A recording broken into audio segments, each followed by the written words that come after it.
Billionaire's triplets drove every maid away until a single mom tamed them. The gilded doors of Manhattan's most exclusive penthouse slammed shut for the 13th time in 6 months. Another nanny fled in tears, designer heels clicking frantically down marble stairs, as 3 5-year-old boys pressed their faces against bulletproof windows, grinning like tiny devils. Billionaire Daniel Lawson stood among the wreckage of his dining room, crystal-shattered caviar, splattered across Persian rugs, knowing his empire meant nothing if he couldn't tame his own sons. Welcome to today's story that will take you on an emotional roller coaster through love, heartbreak, and redemption. Stay with me until the very end to see how this incredible journey unfolds, and please comment below what city you're watching from, so I can see how far this story has traveled around the world. The October rain hammered against the floor-to-ceiling windows of the Lawson penthouse like nature's own judgment, each droplet exploding against the glass in synchronized fury. 43 floors above the streets of Manhattan, Daniel Lawson stood motionless in his study, his broad shoulders silhouetted against the storm-darkened sky. The Forbes magazine on his mahogany desk bore his photograph on the cover. Tech titan at 35, the Lawson legacy.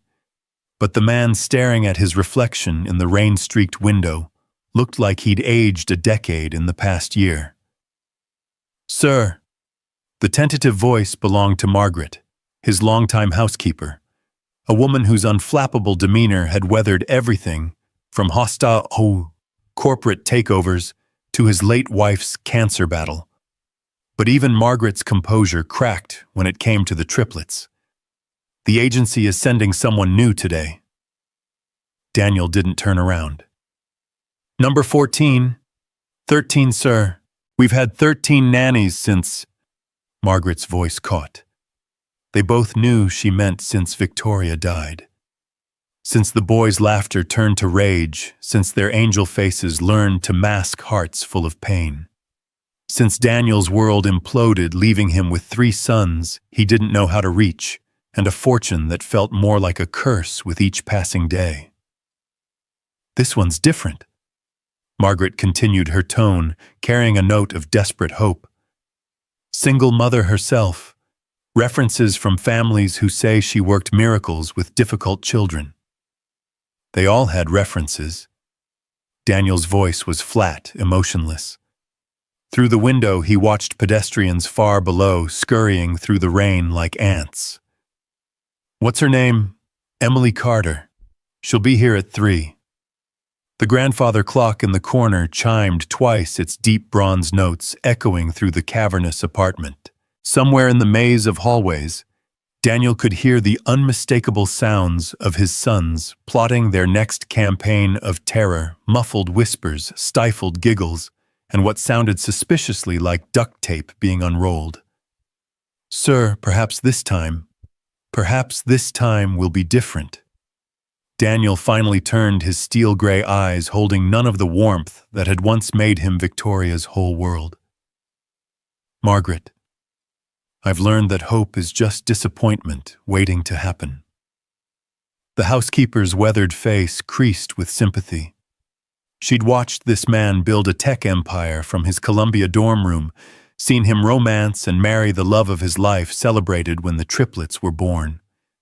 She'd also held him the night Victoria's heart gave out, watched him transform from a devoted husband and father into this hollow version of himself. The boys need their mother." The words came out sharper than intended. Daniel rubbed his temples where a familiar headache was building. "But since I can't give them that, we'll settle for someone who can survive them long enough to provide basic care." Margaret opened her mouth to respond, but the elevator's distinctive chime cut her short. Through the penthouse's security system, they could see a woman stepping into the private elevator. Unlike the parade of perfectly coiffed, designer-clad candidates who'd preceded her, this one wore simple black slacks and a cream-colored sweater that had seen better days. Her auburn hair was pulled back in a practical ponytail, and she carried a worn leather bag instead of an expensive handbag. "That's her," Margaret whispered. Daniel studied the security monitor with the same intensity he once applied to market projections. Emily Carter looked to be in her late 20s, with an oval face dominated by intelligent green eyes. There was something in her expression, a quiet determination mixed with what looked like barely contained grief. She stood perfectly still in the elevator, hands clasped in front of her, staring straight ahead, as if preparing for battle. "She's too young," Daniel murmured. "She's 28, sir, and she's raising a 7-year-old daughter on her own." The elevator stopped at the 43rd floor. Through the apartment's elaborate speaker system, they could hear the soft ping of arrival followed by footsteps on marble. "Show her in," Daniel said, moving behind his desk like it was a fortress wall. "Let's get this over with." Margaret disappeared into the hallway, leaving Daniel alone with his doubts. Through the study's open door, he could hear voices, Margaret's formal introduction, then another voice responding. Emily Carter's voice was surprisingly warm, with just a hint of a southern accent softening her words. "The boys are in the family room," Margaret was saying. "I should warn you they can be quite spirited." "I've read their file," came the calm reply. "I understand they've been through something terrible." Daniel felt his jaw tighten.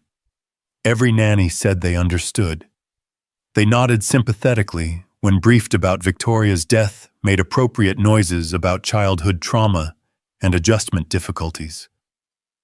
Then they met Ethan Mason and Luke, and understanding flew out the 43rd floor windows along with their composure. Footsteps approached the study. Margaret appeared in the doorway, her expression carefully neutral. "Mr. Lawson, this is Emily Carter." The woman who entered Daniel's study moved with an easy grace that reminded him painfully of Victoria. But where his late wife had been all golden beauty and infectious laughter, Emily Carter possessed a quieter strength. Her green eyes met his directly, without the nervous flutter he'd grown accustomed to from job candidates trying to impress a billionaire. "Mr. Lawson." She stepped forward and extended her hand. "Thank you for considering me." Her handshake was firm, her palm slightly calloused, in a way that spoke of real work rather than spa treatments. She didn't comment on the opulent surroundings, didn't let her gaze linger on the original Picasso hanging behind his desk, or the wall of industry awards that proclaimed his success to the world. "Please sit." Daniel gestured to the leather chair across from his desk. "I assume the agency briefed you on the situation." "They did." Emily settled into the chair, her posture straight but relaxed. 3 5-year-old boys who lost their mother 11 months ago. 13 previous nannies, none lasting more than 3 weeks. A household staff that's described as challenging. That's a diplomatic way to put it.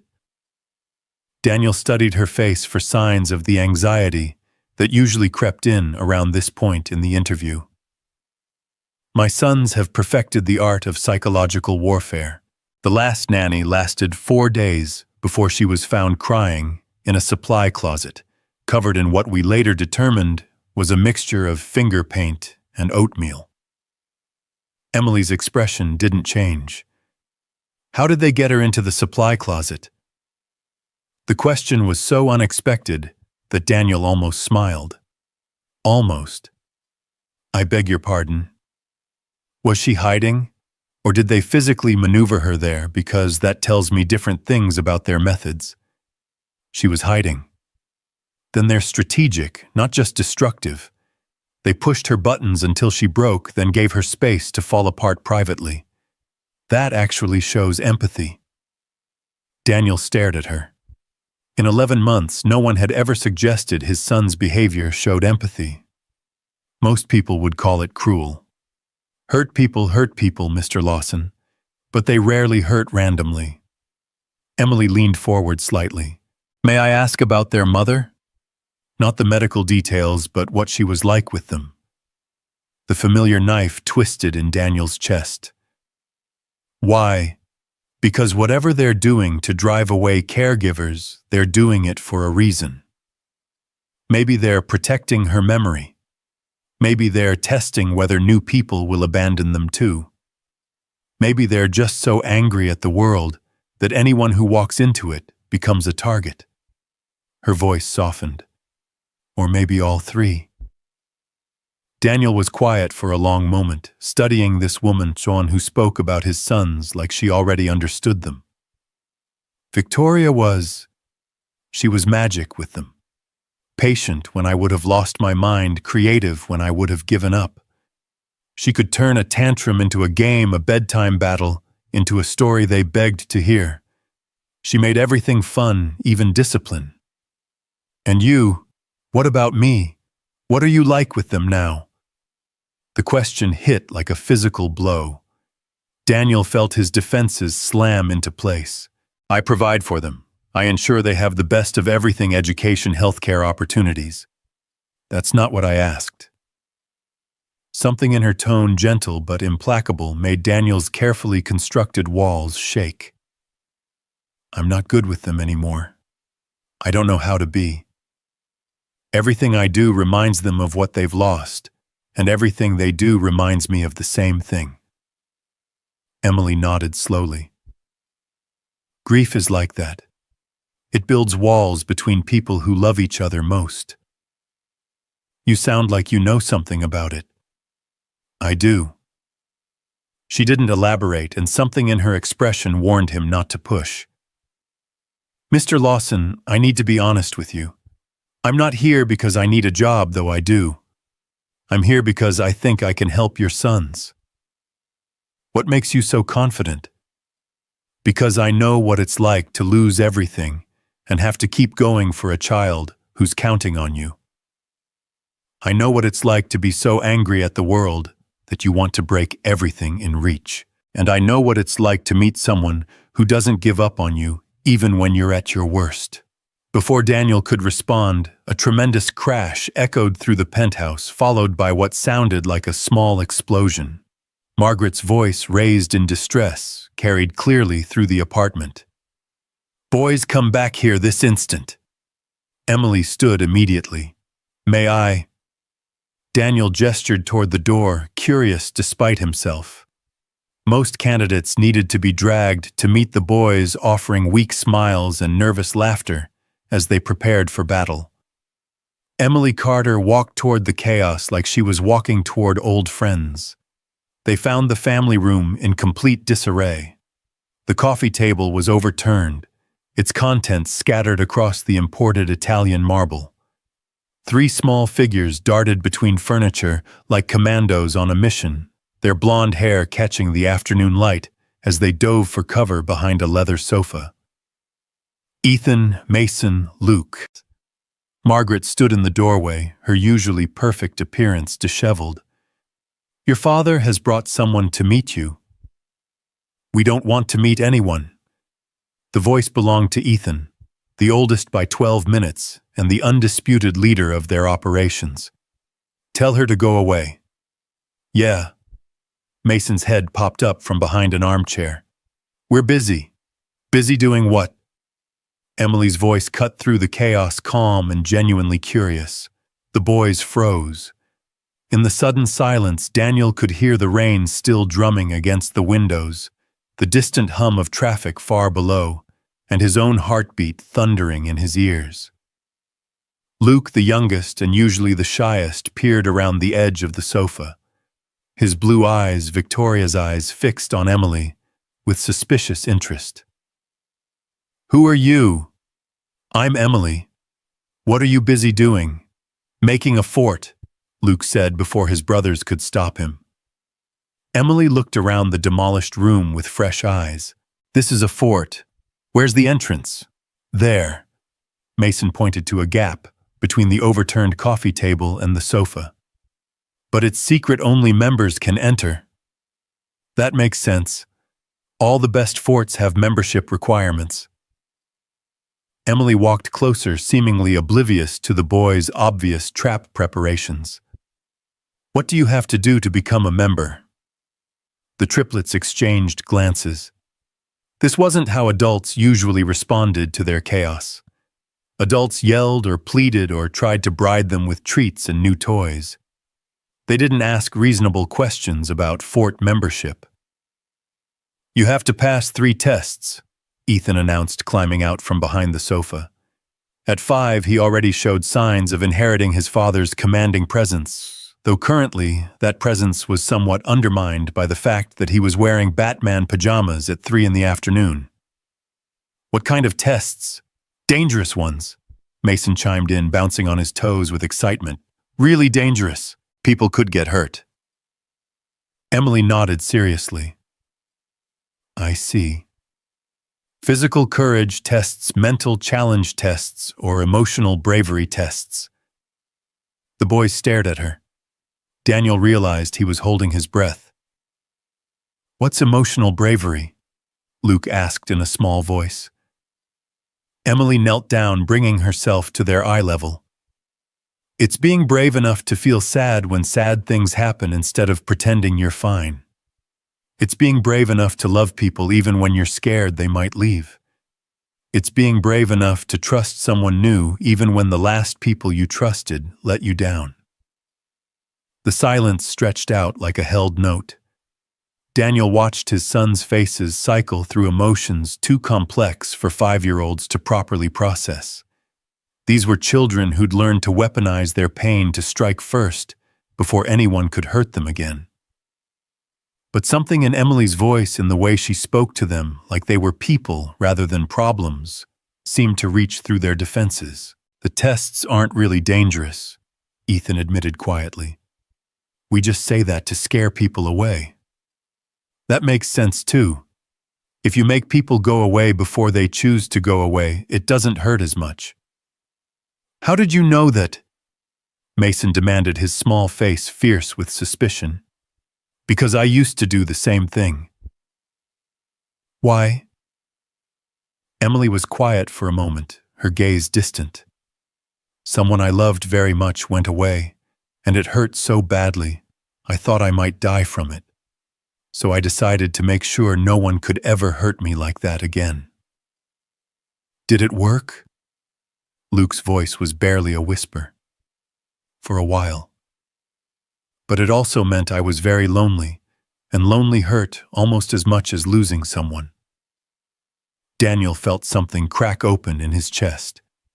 This woman was telling his sons truths no one else had dared to speak, meeting their pain with honesty instead of platitudes. "What made you stop?" Ethan asked.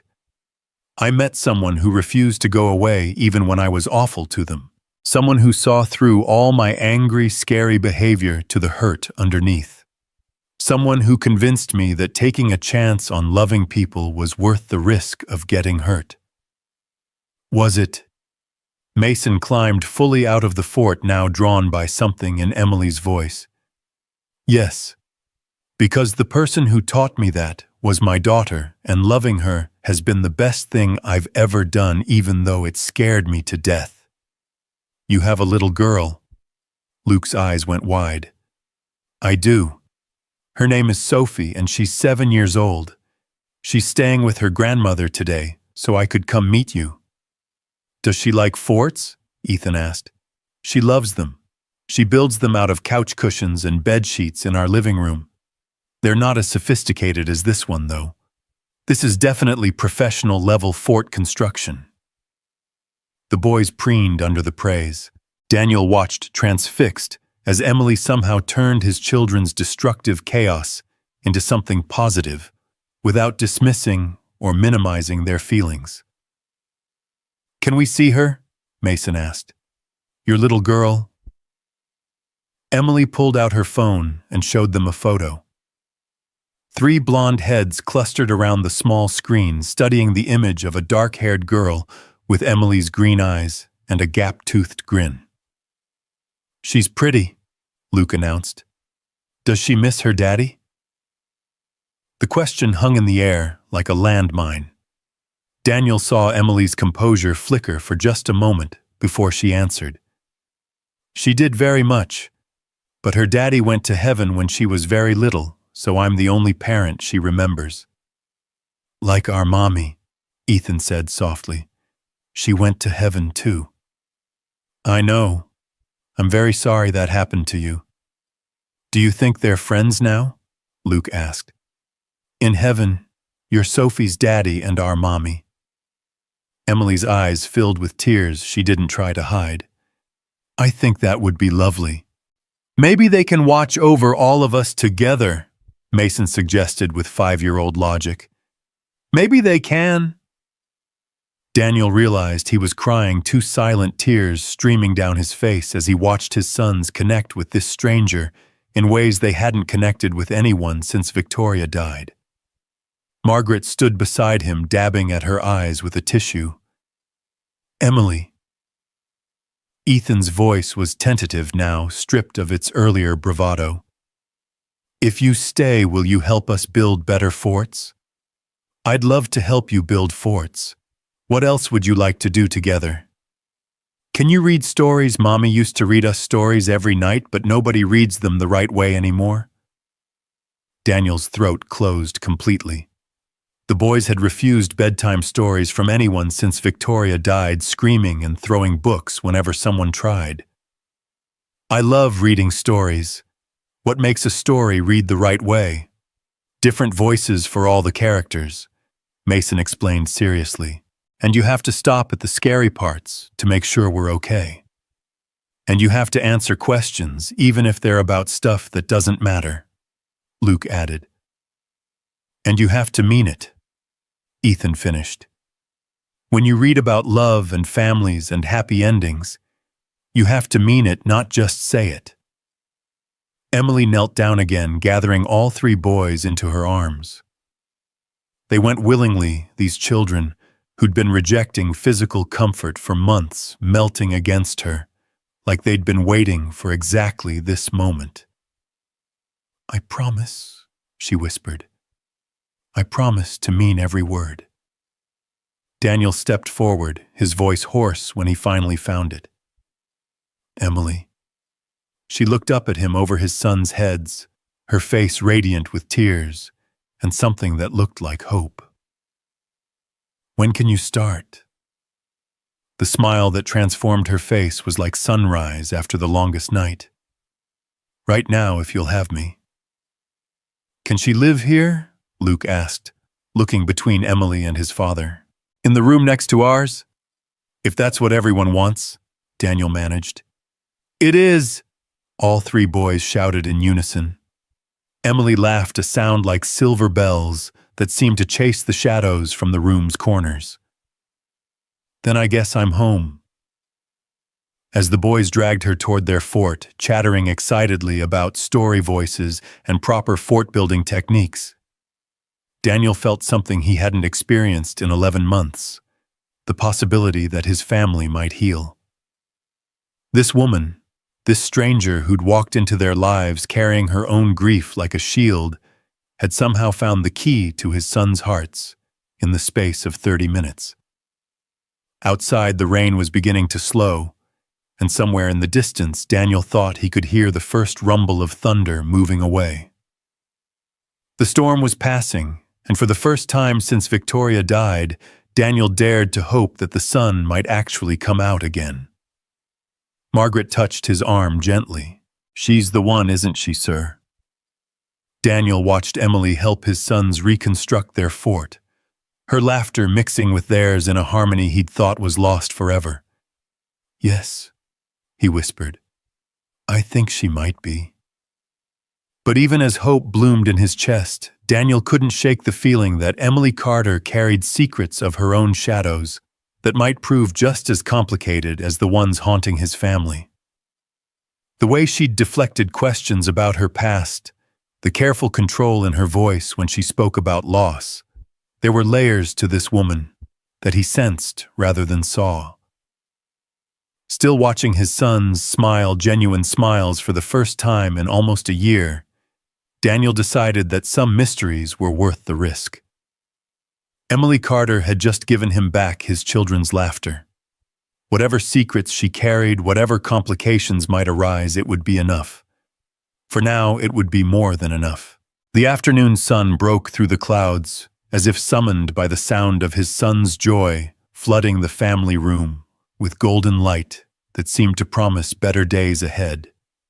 And in that moment, surrounded by the comfortable chaos of children at play, and the gentle voice of a woman who understood their pain, Daniel Lawson began to believe in second chances again. The first week passed like a carefully choreographed dance between hope and skepticism. Emily moved into the guest suite adjacent to the boys' rooms with nothing more than 2 suitcases and a determination that seemed to radiate from her very core. Daniel watched from the shadows of his own grief as she seamlessly integrated herself into the rhythms of his household, bringing an energy that had been absent since Victoria's death. But not everyone welcomed the change. "She's too familiar with the children," Clara Whitmore observed on Thursday morning, her sharp voice cutting through the kitchen's usual bustle. The head maid had ruled the domestic staff with iron efficiency for over a decade, her loyalty to the Lawson family absolute, but her acceptance of change practically non-existent. Letting them call her Miss Emily instead of Miss Carter, it's inappropriate. "The boys seem happier," Margaret ventured, carefully arranging fresh flowers in a crystal vase. Since Emily's arrival, the penthouse had felt different, lighter somehow, as if someone had opened windows that had been sealed shut for too long. "Happiness fades," Clara replied curtly, her gray hair pulled back in its signature severe bun. "Discipline endures. Mark my words, this honeymoon period won't last. Those boys will test her soon enough, and when they do, she'll crumble like all the rest." From his position at the breakfast bar, Paul Hendricks nodded in grim agreement. The groundskeeper's weathered face bore the skeptical expression of a man who'd seen too many changes in the Lawson household to believe in any of them. "She's got them fooled for now, but children see through pretense eventually. They'll figure out she's just another hired hand, and then we'll be back to square one." Margaret's jaw tightened. "Perhaps we should give her a chance before writing her obituary." "I've given 13 chances," Clara snapped. "This makes 14. The definition of insanity is doing the same thing repeatedly and expecting different results." What none of them knew was that Emily stood just outside the kitchen door, her hand frozen on the handle as their words washed over her. She'd come downstairs early to prepare the boys' breakfast, something she'd taken upon herself without being asked, but the conversation stopped her cold. The familiar weight of judgment settled on her shoulders like an old coat, bringing with it memories of other kitchens, other whispered conversations about whether she belonged. "Sophie, honey, why don't you go play in the living room while Mommy finishes packing?" The memory surfaced, unbidden, their last morning in Charleston boxes stacked around their tiny apartment, while neighbors whispered about the young widow who couldn't make ends meet. The shame of that day still burned the way people looked at her, like she was something to be pitied or dismissed. "Miss Emily." She turned to find Luke standing at the top of the stairs, his blonde hair tousled from sleep, and his favorite stuffed elephant clutched in his small arms. "Are you okay? You look sad." Emily forced a smile, pushing down the familiar cocktail of self-doubt and defensive anger. "I'm fine, sweetheart. Just thinking about what to make for breakfast. Can we have pancakes? The kind that look like Mickey Mouse?" "Absolutely." She held out her hand, and Luke skipped down the stairs to take it, his trust so complete it made her chest ache. "Want to help me make them?" "Yes. Can we surprise Daddy and Ethan and Mason?" "That sounds perfect." They entered the kitchen together, Luke chattering excitedly about pancake shapes and syrup designs, while the adult conversation died an abrupt death. Clara's expression tightened further. Paul muttered something under his breath, and Margaret offered an encouraging smile that didn't quite mask her discomfort. "Luke, darling, you shouldn't be bothering Miss Carter so early," Clara said, her tone syrupy sweet, in the way that fooled no one. "I'm sure she has better things to do than entertain children." "She's not bothering me," Emily replied evenly, lifting Luke onto a stool beside the kitchen island. "We're making surprise pancakes. Would you like to help us measure ingredients?" The offer was clearly directed at Luke, but Clara chose to interpret it as a slight. "I think not. There are proper channels for meal preparation in this household, Miss Carter. The kitchen staff handles breakfast according to the children's established dietary requirements." Emily felt the familiar flash of temper that had gotten her in trouble more times than she could count, but Luke's presence kept her voice level. "Of course. I just thought it might be fun for the boys to help make their own breakfast sometimes.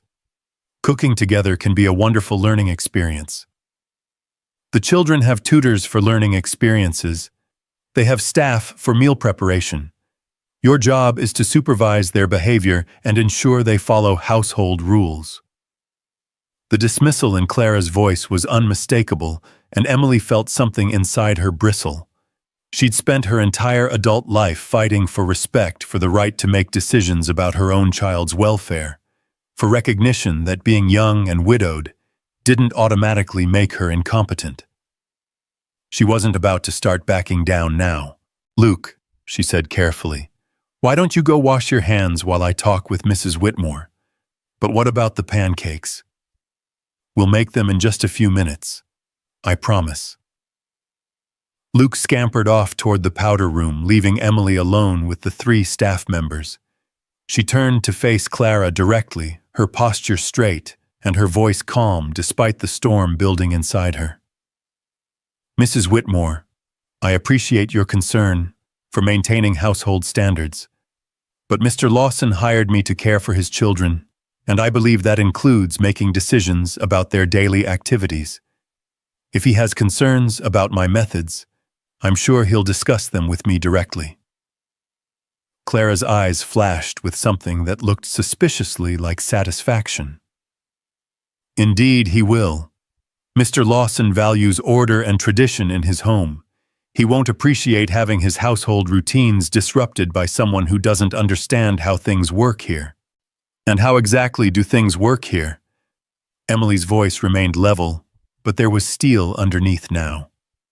"Because from what I've observed, the boys have been desperately unhappy for months. If the established routines were working, I wouldn't be standing in this kitchen right now. The children have been through a difficult adjustment period." Paul interjected, his loyalty to Daniel evident in every word.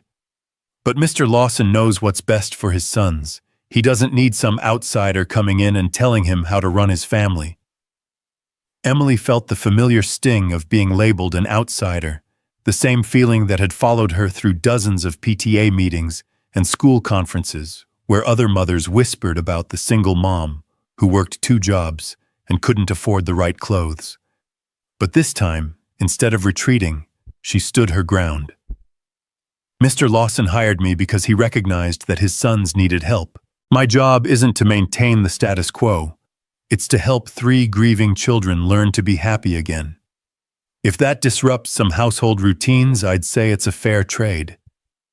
"Happiness is temporary," Clara said coldly. "Structure and discipline provide security. These children need boundaries, not indulgence." "They need both," Emily countered. "They need to know they're safe and loved, and they need to know there are rules that keep them secure. But they also need to feel joy again. They need to laugh and play and remember what it feels like to be children, instead of tiny soldiers marching through their grief." Margaret cleared her throat softly. "Perhaps we're all on the same side here. We all want what's best for the boys." "Do we?" Emily's gaze never left Clara's face. "Because it seems to me that some people are more interested in protecting their own territory than in helping 3 little boys heal." The accusation hung in the air like a gauntlet thrown down. Clara's face flushed red, and Paul stepped forward as if to physically intervene, but before anyone could respond, the sound of running feet echoed through the kitchen. "Miss Emily! Miss Emily!" Ethan burst through the doorway still in his pajamas and hair sticking up at impossible angles. "Mason put toothpaste in my shoes. I did not." Mason appeared seconds later, his face the picture of injured innocence. "I put toothpaste in Luke's shoes. Ethan's got shampoo kutsu. Boys." Clara's voice cut through their protests like a blade. "Inside voices in the kitchen. And you should not be running through the house in your nightclothes. Go upstairs immediately and get dressed properly." The boys deflated instantly, their excitement evaporating under Clara's disapproval. Emily watched their faces fall and felt something snap inside her chest. "Actually," she said, moving to stand between Clara and the children, "I think this sounds like the perfect morning for a bubble bath war. What do you say, boys? Should we fill up the bathtub and see who can make the biggest bubbles with all that toothpaste and shampoo?" 3 pairs of blue eyes went wide with delight and disbelief. "Really?" Luke whispered, appearing in the doorway with clean hands and renewed hope. "Really? But first we need to clean up whatever mess was made, and then we'll turn it into the best bath game ever." "Miss Carter." Clara's voice was dangerously quiet. "The children have a schedule.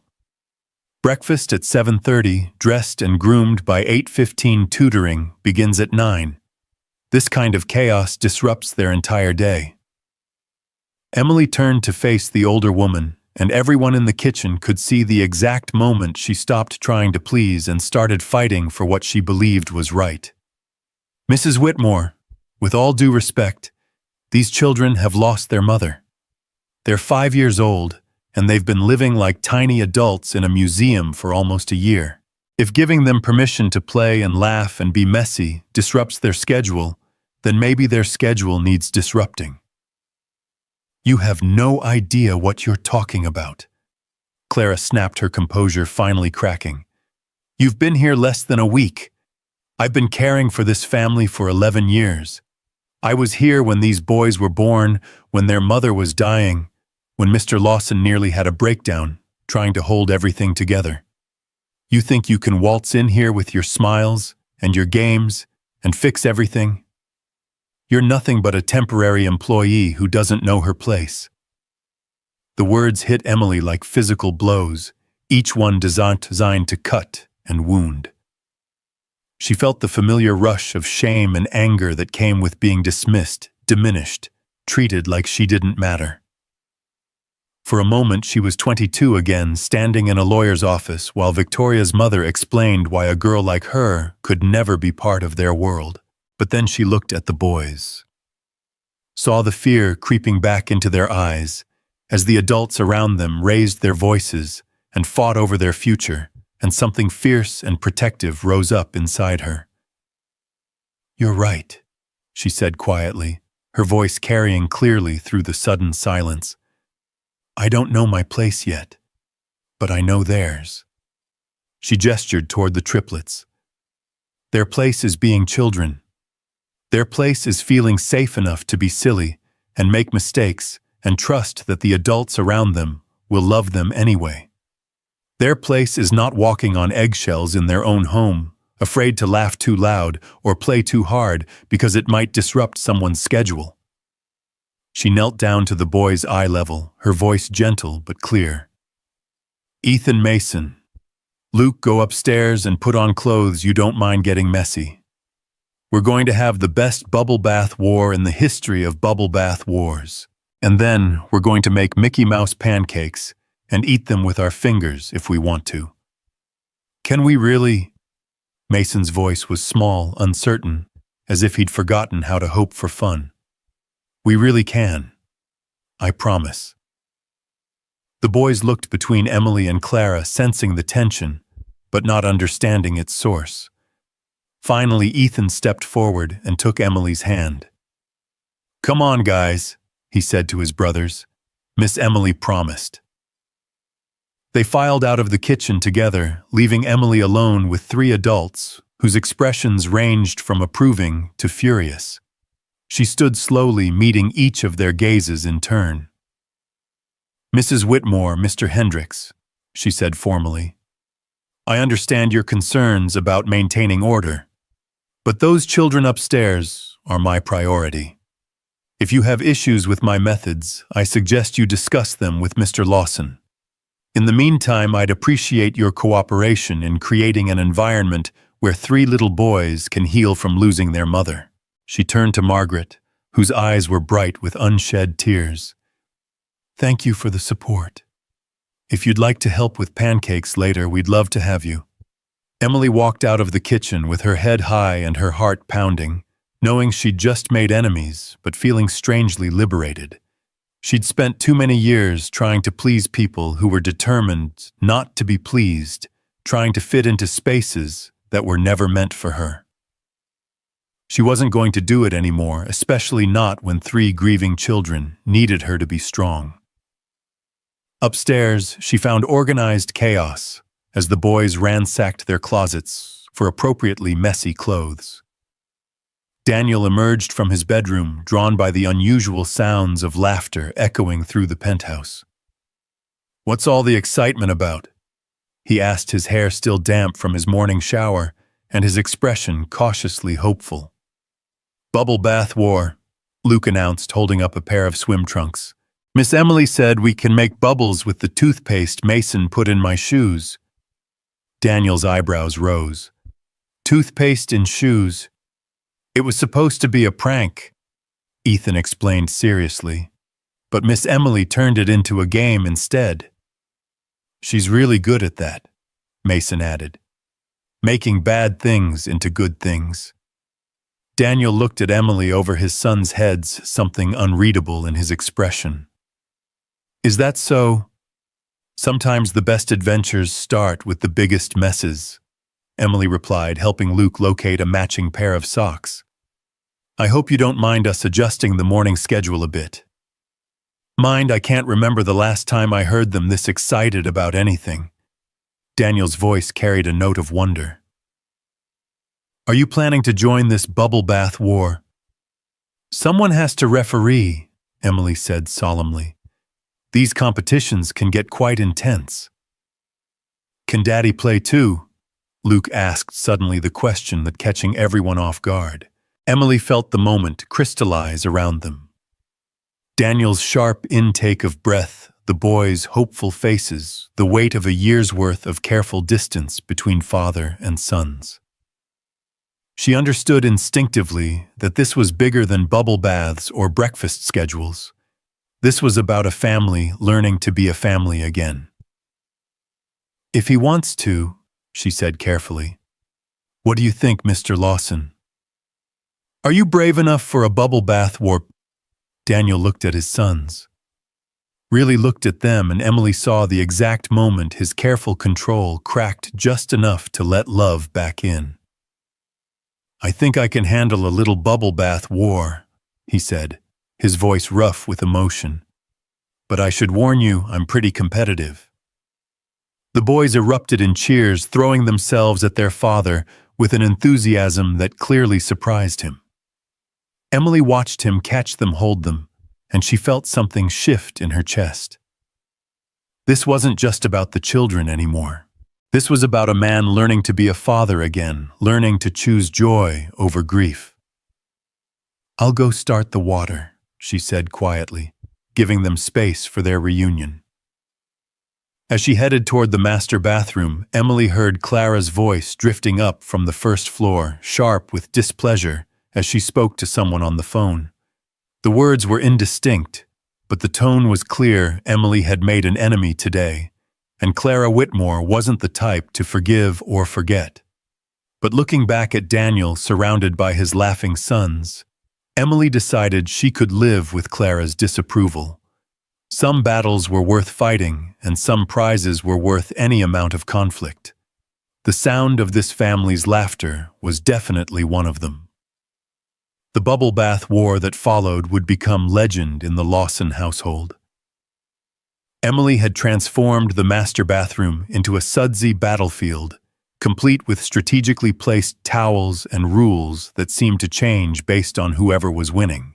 Daniel, initially hesitant and clearly out of practice with such chaos, gradually relaxed under his son's delighted assault. "Daddy, you're supposed to duck when we throw bubbles," Mason instructed, launching a handful of soap suds with military precision. "My mistake," Daniel replied, wiping foam from his hair. "Is there a manual for bubble warfare?" "Miss Emily makes up the rules as we go," Ethan explained. "That's the best part." Emily perched on the edge of the tub and, serving as both referee and ammunition supplier, felt a warmth spread through her chest as she watched father and sons reconnect through play. This was what she'd hoped for, not just managing the children's behavior, but helping heal the fractures in their family. "Ceasefire," she called as Luke slipped and nearly went underwater. "Emergency towel protocol." The boys giggled as she wrapped Luke in a fluffy towel, checking him over with practiced efficiency. Daniel watched the interaction with something like awe in his expression. "You're good at this," he said quietly, while his sons played with their bath toys. "Really good." "Practice," Emily replied, not mentioning how many nights she'd spent giving Sophie baths in their tiny apartment, turning necessity into play because they couldn't afford much else. Children need permission to be silly sometimes. Victoria used to say the same thing. The words came out without his usual careful control, and Emily saw him brace for the familiar wave of pain. She sounds like she was wise. She was. Daniel was quiet for a moment, watching Ethan show Luke how to make a beard out of bubbles. "I haven't been able to do this since she died. Play with them, I mean. Everything felt too heavy, too loaded with memories. And now..." Daniel considered this, his gaze moving between his sons and the woman who'd somehow made this moment possible. "Now it feels like maybe making new memories doesn't mean betraying the old ones." Emily felt her breath catch. There was something in his voice, in the way he looked at her, that sent an unfamiliar flutter through her stomach. She'd become an expert at keeping emotional distance, at maintaining professional boundaries, even in the most intimate family situations. But sitting here in this bathroom watching Daniel Lawson discover joy in his children again, she felt those carefully constructed walls beginning to shift. "Miss Emily," Luke's voice interrupted her thoughts. "Can we have pancakes now? I'm really hungry." "Absolutely. Let's get everyone dried off and dressed."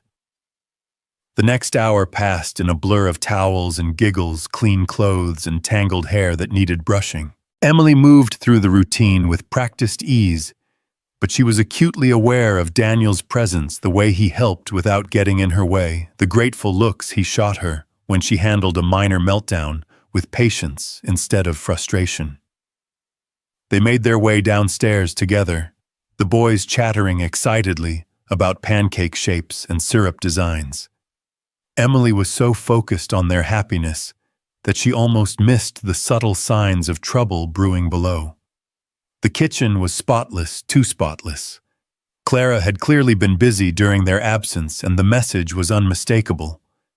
This was her domain, and she wouldn't tolerate disruption even from the woman Daniel had hired to help his children.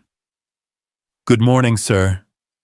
Clara's voice was perfectly professional as she addressed Daniel. "I trust you enjoyed your activity. I've taken the liberty of preparing the children's usual breakfast. Their tutoring schedule has been adjusted to accommodate the delay." Emily felt the rebuke in every carefully chosen word, but before she could respond, Daniel stepped forward. "Actually, Clara, we're planning to make pancakes this morning, all of us together. Sir, the children's dietary requirements can be adjusted for one morning," Daniel finished firmly. "I think some family cooking time sounds perfect." Emily saw surprise flicker across Clara's face, followed quickly by something that looked like calculation. The head maid was clearly reassessing the situation, realizing that Daniel's support for Emily might be stronger than she'd anticipated. "Of course, sir. Shall I assist with the preparation?" "We've got it handled," Emily said pleasantly, moving to gather ingredients from the refrigerator. "But thank you for the offer."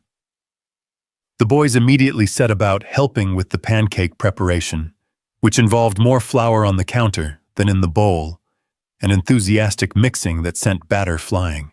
Emily guided their efforts with infinite patience, turning every spill into a learning opportunity and every mistake into a reason to laugh. Daniel, initially hesitant about cooking, found himself drawn into the chaos despite his lack of experience. Emily showed him how to flip pancakes without launching them across the kitchen, and the boys cheered every successful attempt like he'd just won a Nobel Prize. "Daddy, yours looks like a dinosaur," Mason announced, peering at Daniel's latest creation. "I was aiming for Mickey Mouse," Daniel admitted, examining his lopsided pancake with rueful amusement. "Dinosaur pancakes are better," Luke assured him seriously. "They're more fierce." Emily watched father and sons bond over breakfast preparation and felt something she hadn't experienced in a very long time, a sense of belonging. Not just professional satisfaction at a job well done, but the deeper comfort of being part of something bigger than herself. The feeling was interrupted by the arrival of Margaret, who entered the kitchen carrying the morning mail and wearing an expression of barely concealed concern. "Sir, there's something you should see," she said quietly, handing Daniel a thick manila envelope. Emily didn't need to see the return address to know it was bad news. Daniel's entire demeanor changed as he read the contents, his face hardening into the mask of careful control she'd seen him wear during their first meeting. "What is it, Daddy?" Ethan asked, sensing the shift in mood with the uncanny ability children had for reading adult emotions. "Just some business papers," Daniel replied, but his voice had lost its warmth. "Why don't you boys finish your pancakes while I make some phone calls?" He left the kitchen without another word, taking the papers with him. Emily felt the familiar weight of uncertainty settle over the room, like a cloud blocking out the sun. "Is Daddy sad again?" Luke's small voice cut through the silence. Emily knelt beside his chair, smoothing his hair back from his forehead. "Sometimes adults have to deal with complicated things that make them worry. But that doesn't mean he's not happy about spending time with you this morning." "Will he come back?" Mason asked the question, revealing fears that ran deeper than breakfast schedules and pancake shapes. "He'll come back," Emily promised, hoping she was right. "Your daddy loves you very much. Sometimes he just needs to take care of grown-up problems so he can focus on being with you." But even as she comforted the boys, Emily felt a familiar chill of foreboding. In her experience, manila envelopes and urgent phone calls rarely brought good news. And something about Clara's satisfied expression as she watched Daniel leave suggested that whatever storm was brewing, Emily was going to find herself right in the center of it. The morning that had started with so much promise was beginning to feel like the calm before a hurricane, and Emily had the sinking feeling that all her careful progress with this family was about to be tested in ways she couldn't possibly anticipate. The storm Emily had sensed brewing arrived with the force of a Manhattan winter gale, swift and merciless. By afternoon, the carefully constructed peace of their morning had shattered like crystal against stone. Daniel remained locked in his study, his voice a low rumble behind closed doors, as phone call followed, phone call in rapid succession. The boys sensed the change immediately, their earlier joy fading into the familiar wariness that had marked their lives since their mother's death. "Miss Emily," Ethan whispered during what should have been their afternoon story time, "is Daddy going to send you away like the others?" The question hit her like a physical blow. Emily set down the book they'd been reading and gathered all three boys onto the couch beside her. their small bodies warm and trusting against her sides. Through the floor-to-ceiling windows, she could see storm clouds gathering over the city, matching the atmosphere inside the penthouse. "Why would you think that, sweetheart?" "Because he gets those papers and makes those phone calls and then people go away," Mason explained with the matter-of-fact tone children used when describing the incomprehensible cruelties of adult life. Mrs. Henderson got papers like that, and then she cried and never came back. Emily's heart clenched. Mrs. Henderson had been nanny number 7, a kind woman in her 50s, who'd lasted 3 weeks before some unnamed crisis sent her packing. The boys had grown attached to her, which made her sudden departure even more devastating. "Sometimes adults have problems that have nothing to do with you boys," Emily said carefully. "But I promise you, whatever is happening right now, it's not because of anything you did wrong." "But will you leave?" Luke's voice was barely audible, his face buried against her shoulder. Emily closed her eyes, feeling the weight of 3 little hearts hanging on her answer. She couldn't promise them forever, she'd learned that lesson the hard way. But she could promise them her best effort, her fierce protection, her refusal to abandon them without a fight. "I'm not planning to go anywhere," she said firmly. "Whatever problems your daddy is dealing with, we'll figure them out together. That's what families do." "Are we a family?" Ethan asked, hope warring with fear in his young voice. "We're becoming one," Emily whispered, pressing a kiss to the top of his head. "And I don't give up on family easily." The boys seemed to accept this, settling back against her as she resumed reading. But Emily's mind was racing, trying to piece together the clues scattered throughout the day. Clara's satisfied expression, the manila envelope, Daniel's sudden withdrawal. It all pointed to some kind of deliberate sabotage, though she couldn't imagine what form it might take. Her answer came 2 hours later, delivered by Margaret with trembling hands and tears in her eyes. "Miss Carter." The housekeeper's voice shook as she found Emily helping the boys with a puzzle in the family room. "Mr. Lawson would like to see you in his study, immediately." The boys looked up from their puzzle pieces, anxiety radiating from their small forms like heat from a flame. Emily forced her voice to remain calm, even as her stomach twisted into knots. "Of course. Boys, why don't you work on finishing this puzzle while I talk with your daddy? I'll be right back." "Promise." Luke's eyes were wide with the kind of fear that came from too many broken promises. "I promise." Emily followed Margaret through the penthouse's maze of hallways, her footsteps muffled by Persian rugs that cost more than most people's cars. The familiar opulence that had once intimidated her now felt like armor. She belonged here, had earned her place through weeks of patient care and growing love. Whatever was waiting in Daniel's study, she would face it with the strength that had carried her through her husband's death, single motherhood, and every challenge life had thrown at her since. Daniel stood with his back to the door when she entered, his silhouette, dark against the gray sky, visible through the window. On his desk lay scattered papers, a laptop computer displaying what looked like legal documents, and a cell phone that had clearly seen heavy use. The air in the room felt charged, like the moments before lightning strikes. "Close the door, please," he said, without turning around. Emily did as he asked, then stood quietly waiting. She'd learned long ago that silence was often more powerful than words, especially when dealing with angry men who expected her to cower or plead. "Tell me about Charleston," Daniel said finally, his voice carefully controlled. The words hit Emily like ice water. Charleston, the city she'd fled 3 years ago, the place where her carefully constructed life had collapsed in scandal and whispered accusations. The place where she'd learned that being young and pretty and vulnerable made her an easy target when powerful people needed someone to blame. "What specifically would you like to know?" she asked, proud that her voice remained steady. Daniel turned then, and Emily saw the conflict warring in his expression, anger and disappointment, but also something that looked like hope that she could explain away whatever he'd learned.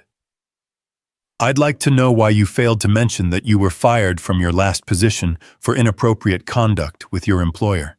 The accusation hung between them like a poisonous cloud.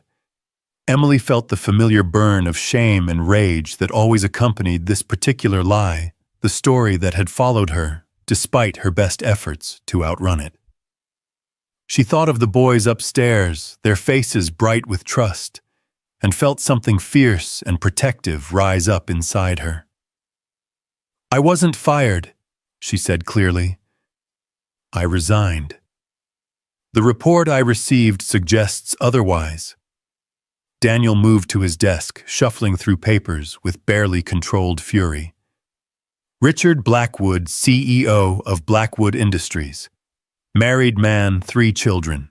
According to his wife's private investigator, you were having an affair with him while employed as their children's nanny. That's a lie. Mrs. Blackwood has photographs, Emily. Hotel receipts. Phone records showing hundreds of calls between you and her husband. Emily closed her eyes, remembering those dark days when her world had imploded with surgical precision. Richard Blackwood, charming and powerful, and utterly ruthless when cornered. His wife, Patricia, bitter and vindictive and willing to destroy anyone she perceived as a threat. And Emily caught in the middle with nothing but her word against their money and influence. "The photographs were fabricated," she said quietly. "The hotel receipts were for meetings I attended as Mr. Blackwood's assistant, duties that extended beyond childcare because Mrs. Blackwood was frequently absent. The phone calls were about work schedules, the children's needs, and family logistics. According to the report, you left Charleston in the middle of the night with no forwarding address. That doesn't sound like the behavior of an innocent woman." Emily felt her carefully constructed composure begin to crack. "It sounds like the behavior of a woman who'd been threatened by a powerful family with the resources to destroy her reputation and her ability to support her child." "What kind of threats?"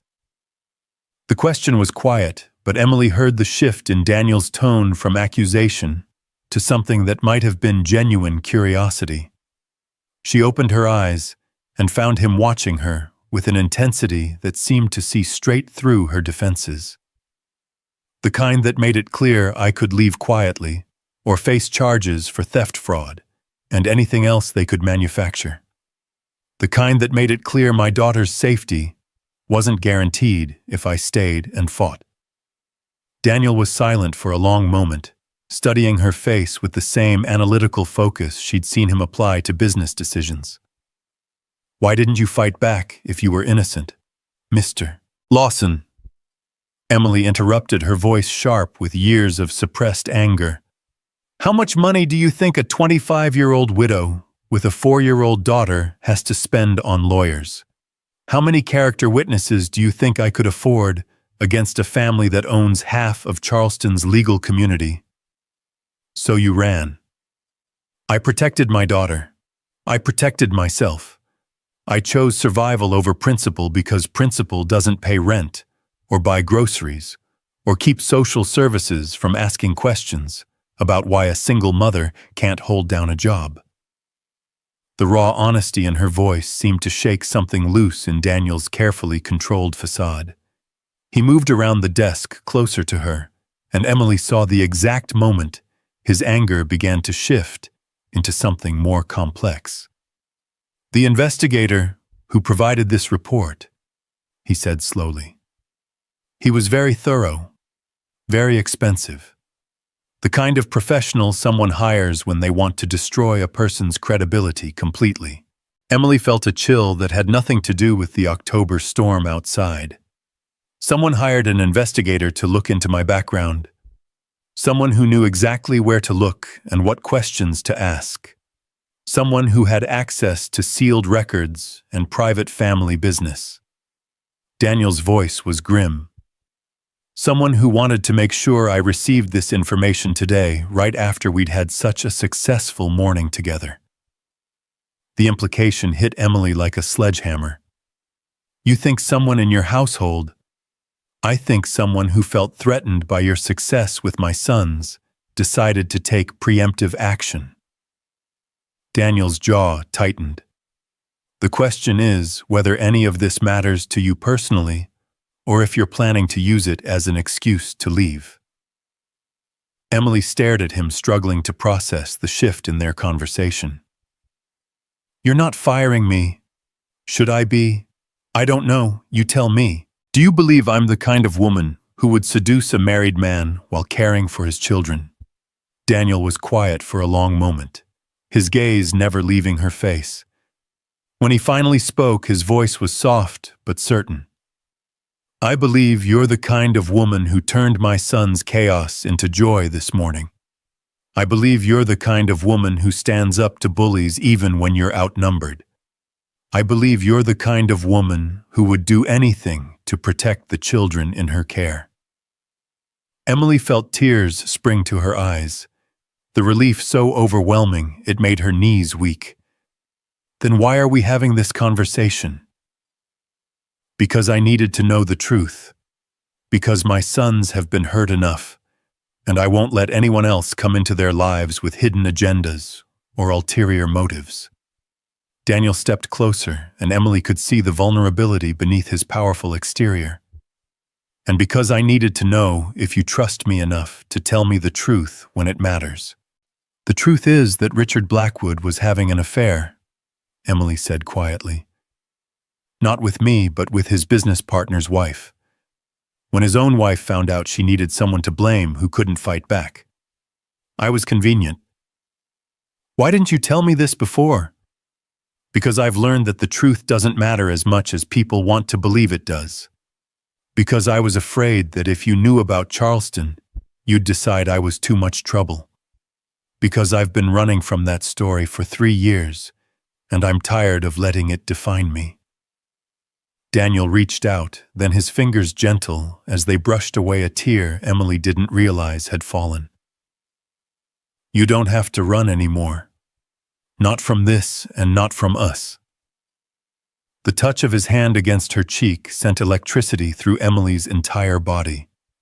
She found herself leaning into the contact, craving the comfort and connection she'd denied herself for so long. This was dangerous territory, feelings that went far beyond professional boundaries, attraction that threatened to complicate everything she'd worked to build with his children. Mr. Lawson. Daniel, he corrected softly. I think we're past formalities, don't you?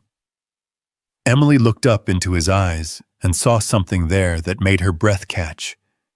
Not just gratitude or relief, but something deeper and more complex. Something that looked like the beginning of feelings that could change everything between them. Daniel, she whispered, testing his name on her lips. This is complicated. Everything worthwhile is complicated. His thumb traced across her cheekbone, and Emily felt her carefully constructed walls beginning to crumble. The question is whether it's worth exploring. Before Emily could answer, the study door burst open without warning. Clara Whitmore stood in the doorway, her face flushed with righteous indignation and her eyes bright with something that looked suspiciously like triumph. Sir, I'm terribly sorry to interrupt, but there's been an incident with the children.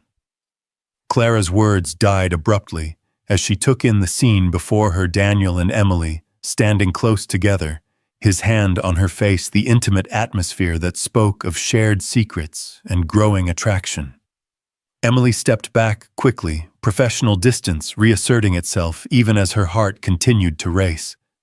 Daniel's expression hardened into the mask of cold control she remembered from their first meeting. What kind of incident? He asked, his voice sharp with concern and barely concealed irritation at the interruption.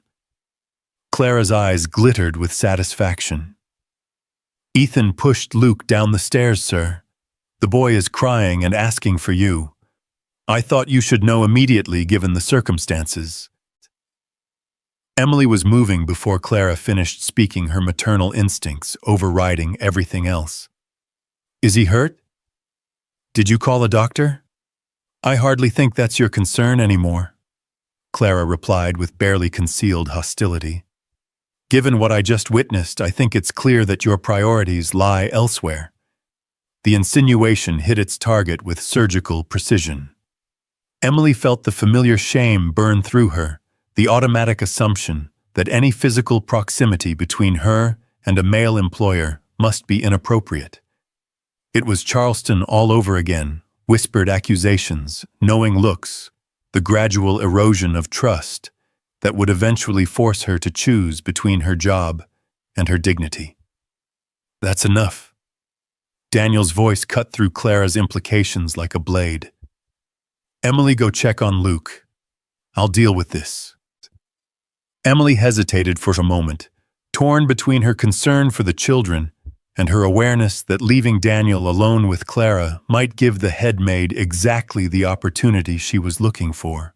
But Luke's potential injury trumped everything else, and she hurried from the study with Clara's satisfied smile burning into her back.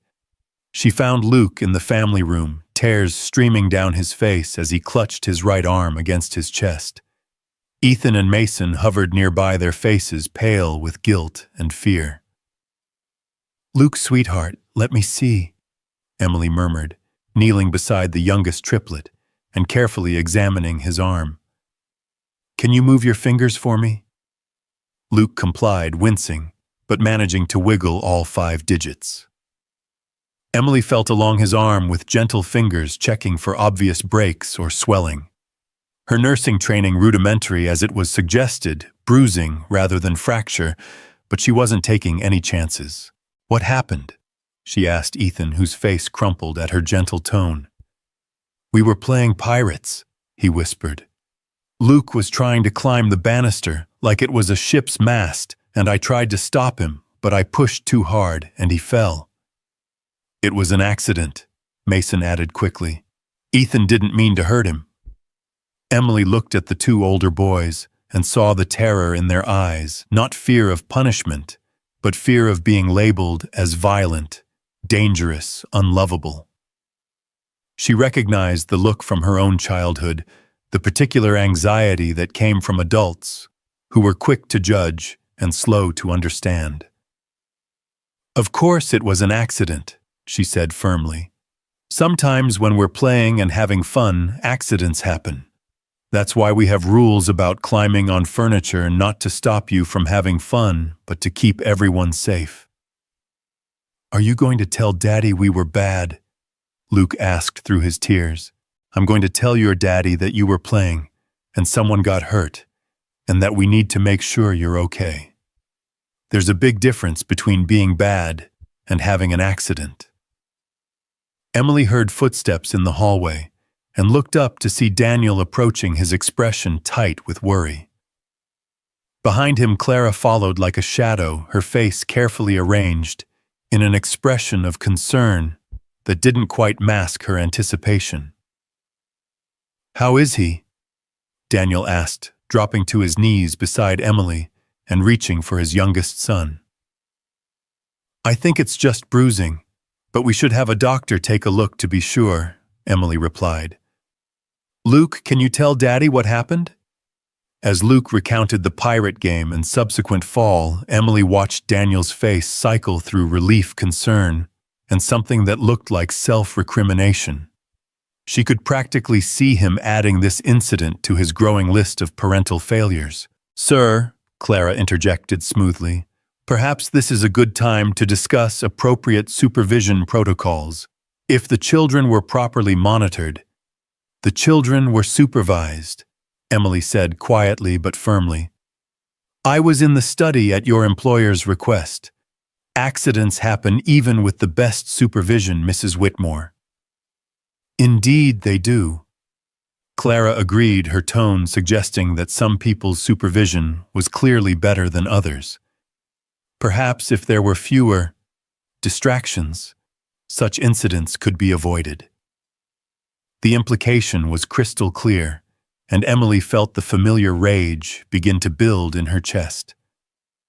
Clara was using Luke's accident as ammunition, turning a moment of childhood mishap into evidence of Emily's alleged unprofessionalism.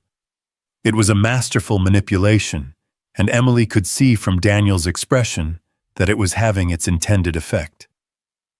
"Boys," Daniel said carefully, "why don't you go wash up for dinner while Miss Emily and I talk with Mrs. Whitmore?" "But Daddy," Ethan protested, "we want to make sure Luke is okay." "Luke will be fine. We're going to have Dr. Martinez come take a look at his arm just to be safe. But right now, I need you boys to give us some grown-up time." The children reluctantly filed out of the room, but Emily could see them lingering in the hallway, their young faces creased with worry that went far beyond Luke's potential injury. They sensed the shift in atmosphere, the return of the tension that had marked their lives before Emily's arrival. When they were alone, Clara turned to Daniel with an expression of sorrowful duty. "Sir, I feel it's my responsibility to share some concerns that have been growing among the household staff." Emily's stomach dropped. She'd known this moment was coming from the instant Clara walked in on her and Daniel, but she'd hoped for more time to prepare, more time to strengthen the foundation of trust they'd been building. "What concerns?" Daniel's voice was carefully neutral, but Emily could see the walls going back up, the protective distance reasserting itself. "There's been talk about the nature of Miss Carter's relationship with you, sir. The staff has noticed certain intimacies that go beyond professional boundaries." "Such as?" Clara's eyes glittered with satisfaction. "Private conversations behind closed doors, shared meals with the family rather than eating with the staff, and now, of course, the scene I inadvertently witnessed in your study." Emily felt the familiar cocktail of shame and rage flood her system. Every kindness Daniel had shown her, every moment of inclusion in family life was being twisted into evidence of impropriety. It was Charleston all over again, the same playbook used by powerful people to destroy those who threatened their control. "Mrs. Whitmore," Emily said carefully, "I think you are misinterpreting. Am I?" Clara turned to face her, directly dropping all pretense of concern. "You've been here less than 2 weeks, Miss Carter, and already you've positioned yourself as far more than a nanny, cooking with the family, joining their private activities, and now carrying on romantic entanglements with your employer, while the children are in your care. That's enough." Daniel's voice was sharp, but Emily could see the doubt creeping into his expression. The same doubt that had allowed the Blackwood family to destroy her reputation in Charleston. "Sir, I only want what's best for the children," Clara continued, her voice dripping with false concern. "They've been through so much trauma already. The last thing they need is another unstable adult relationship in their lives." The words hit Emily like physical blows, each one designed to exploit Daniel's deepest fears about his children's well-being. Clara was a master manipulator, using just enough truth to make her lies believable. "You're right," Emily said quietly, the words tasting like ashes in her mouth. "The children's stability is the most important thing." Daniel looked at her sharply, clearly surprised by her response. Emily met his gaze directly, letting him see the pain in her eyes, even as she made the sacrifice she knew was necessary. "Perhaps it would be best if I maintained more professional distance going forward," she continued. "No more family meals or shared activities beyond my direct duties. Clear boundaries that can't be misinterpreted." "Emily," Daniel started, but she cut him off. "It's for the best," she said firmly. "Mrs. Whitmore is right that the children need stability above all else. I won't be responsible for creating more chaos in their lives." Clara's smile was small but triumphant. She'd won this round, forced Emily back into her designated place, restored the household hierarchy that Emily's growing influence had threatened. But as Emily walked past Daniel toward the door, she felt his hand catch her arm. When she looked back, she saw something in his expression that gave her hope, not acceptance of Clara's victory, but determination to fight for what he was beginning to realize he wanted. "This conversation isn't over," he said quietly, his words meant for her alone. Emily nodded, understanding that he was giving her time and space to think, to plan, to prepare for whatever came next. Clara might have won this battle, but the war for this family's future was far from over. As she headed upstairs to check on the boys, Emily heard Daniel's voice behind her, cold and authoritative, as he addressed his headmaid. "Mrs. Whitmore, I think it's time we discussed your future employment with this family." Clara's gasp of shock followed Emily up the stairs, and despite everything, she felt a small smile tug at her lips. Daniel Lawson might be wealthy and powerful, but he was also a father who'd just remembered what fighting for his children looked like. And Emily Carter had never backed down from a fight worth winning. The sound of Clara's shocked gasp still echoed in Emily's ears as she climbed the marble staircase, each step feeling like a small victory despite the chaos swirling around her. Behind the closed doors of Daniel's study, she could hear voices rising in what was clearly becoming a heated confrontation. Part of her wanted to stay and listen to witness Clara's downfall firsthand, but the boys needed her more than her curiosity needed satisfaction. She found them huddled together in Luke's bedroom, their earlier excitement completely evaporated. Ethan sat on the edge of the bed, with his arms wrapped around his youngest brother, while Mason paced by the window with nervous energy that reminded Emily painfully of his father. They looked up when she entered, 3 pairs of blue eyes filled with anxiety that no 5-year-old should have to carry. "Is Daddy mad at us?"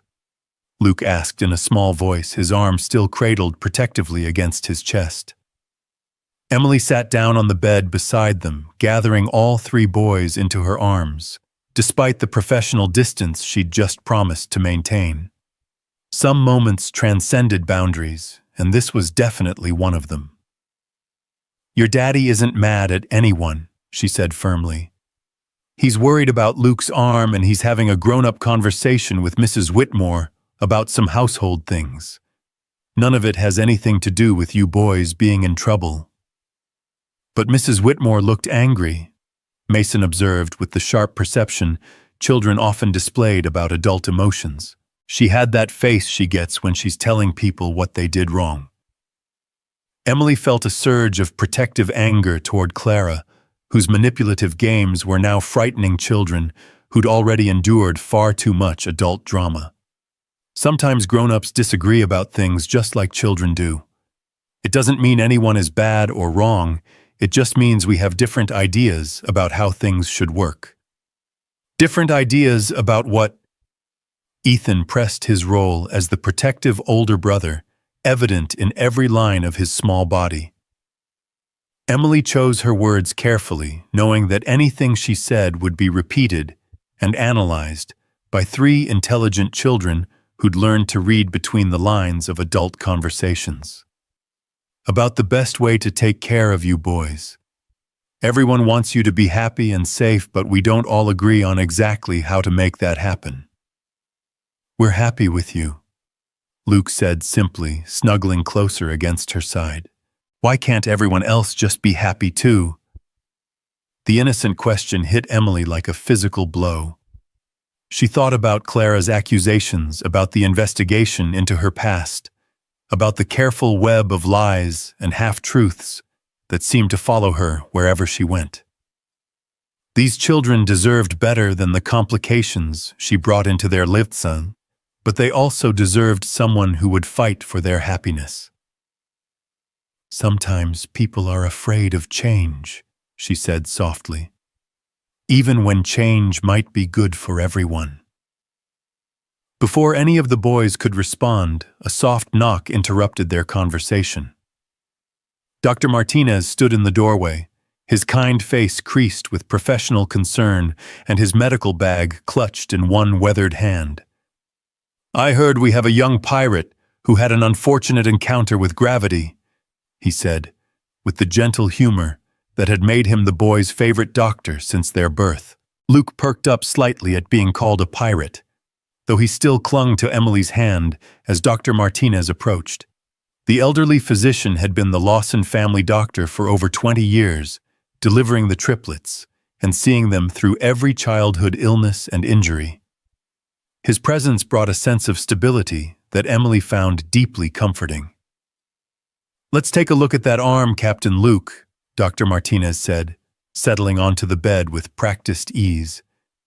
"Can you tell me exactly what happened?" As Luke recounted the pirate adventure with increasing enthusiasm, Emily watched the doctor's gentle hands examine the injured arm.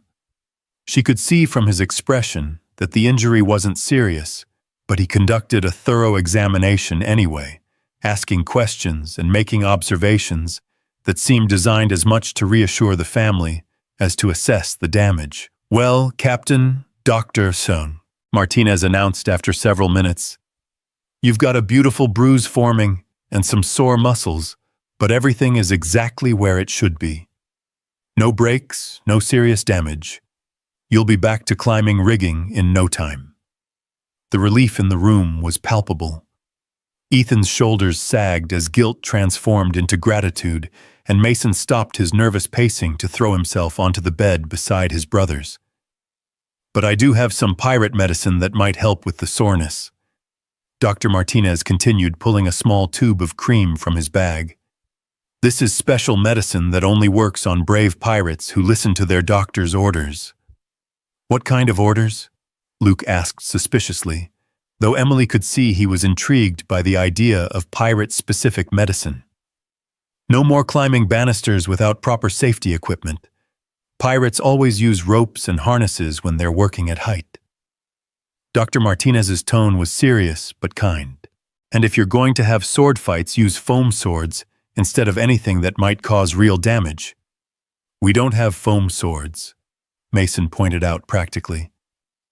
"Then perhaps that's something we can remedy," Emily said before she could stop herself. The words were out before she remembered her promise to maintain professional distance, but seeing the boys' faces light up made her decision easy. Some things were more important than Clara's disapproval. Dr. Martinez smiled at the exchange, then turned to Emily with a more serious expression. "Might I have a word with you privately, Miss Carter?" Emily felt her stomach clench. Had Clara already reached the doctor with her accusations? Was this another attempt to undermine her position with the family? "Boys, can you give Dr. Martinez and me a few minutes to talk about grown-up medical things?" she asked, proud that her voice remained steady. The triplets reluctantly agreed, settling into Luke's reading corner with a stack of picture books. Emily followed Dr. Martinez into the hallway, her heart pounding with anxiety about what new crisis might be unfolding. "Miss Carter," the doctor began quietly, "I wanted to thank you." Emily blinked in surprise. "Thank me for what?" "For giving me back my patients," Dr. Martinez said with genuine warmth. "I've been treating these boys since they were born, and I've watched them struggle with their grief for the past year.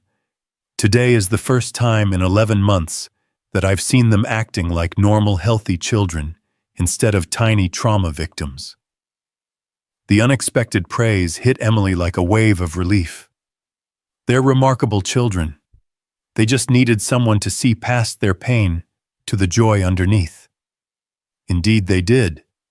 And more importantly, their father needed someone to help him remember how to be their father instead of just their guardian. "Dr. Khan." Martinez's expression grew more serious. "Daniel is a good man, but grief can blind us to what's right in front of us. You've helped him see his children again." Emily felt tears prick her eyes. "I hope so," They deserve to have their father back. They deserve to have you both, Dr. Martinez said meaningfully. Which is why I wanted to warn you about certain obstacles you might face. Emily's stomach dropped. What kind of obstacles? The kind that come from people who benefit from maintaining the status quo. People who might feel threatened by positive changes in this household. The doctor's voice was carefully neutral, but his meaning was clear. I've been Daniel's family doctor for 2 decades. I've seen how this household operates, and I've watched several good people be driven away by those who prefer chaos to change. Clara, Emily said quietly. Mrs. Whitmore has been with the family for many years, and she's become quite protective of her position. Sometimes that protection extends to discouraging competition. Emily thought about the investigation into her past, about Clara's satisfied expression when she'd burst into Daniel's study, about the careful timing of every crisis that had unfolded today. Do you think she was behind the background check? Dr. Martinez was quiet for a moment, choosing his words carefully. I think Mrs. Whitmore is a woman who believes the ends justify the means, and I think she sees you as a threat to everything she's worked to build here. Because I'm changing the boys' routines. Because you're changing their father, Dr. Martinez said gently. Daniel hasn't smiled genuinely in almost a year. He hasn't played with his children or shown interest in family life beyond basic necessities. You've given him back his capacity for joy, and that threatens the carefully controlled environment Mrs. Whitmore has created. Emily felt a chill that had nothing to do with the October evening. What are you saying? I'm saying that you should be very careful about who you trust and what information you share.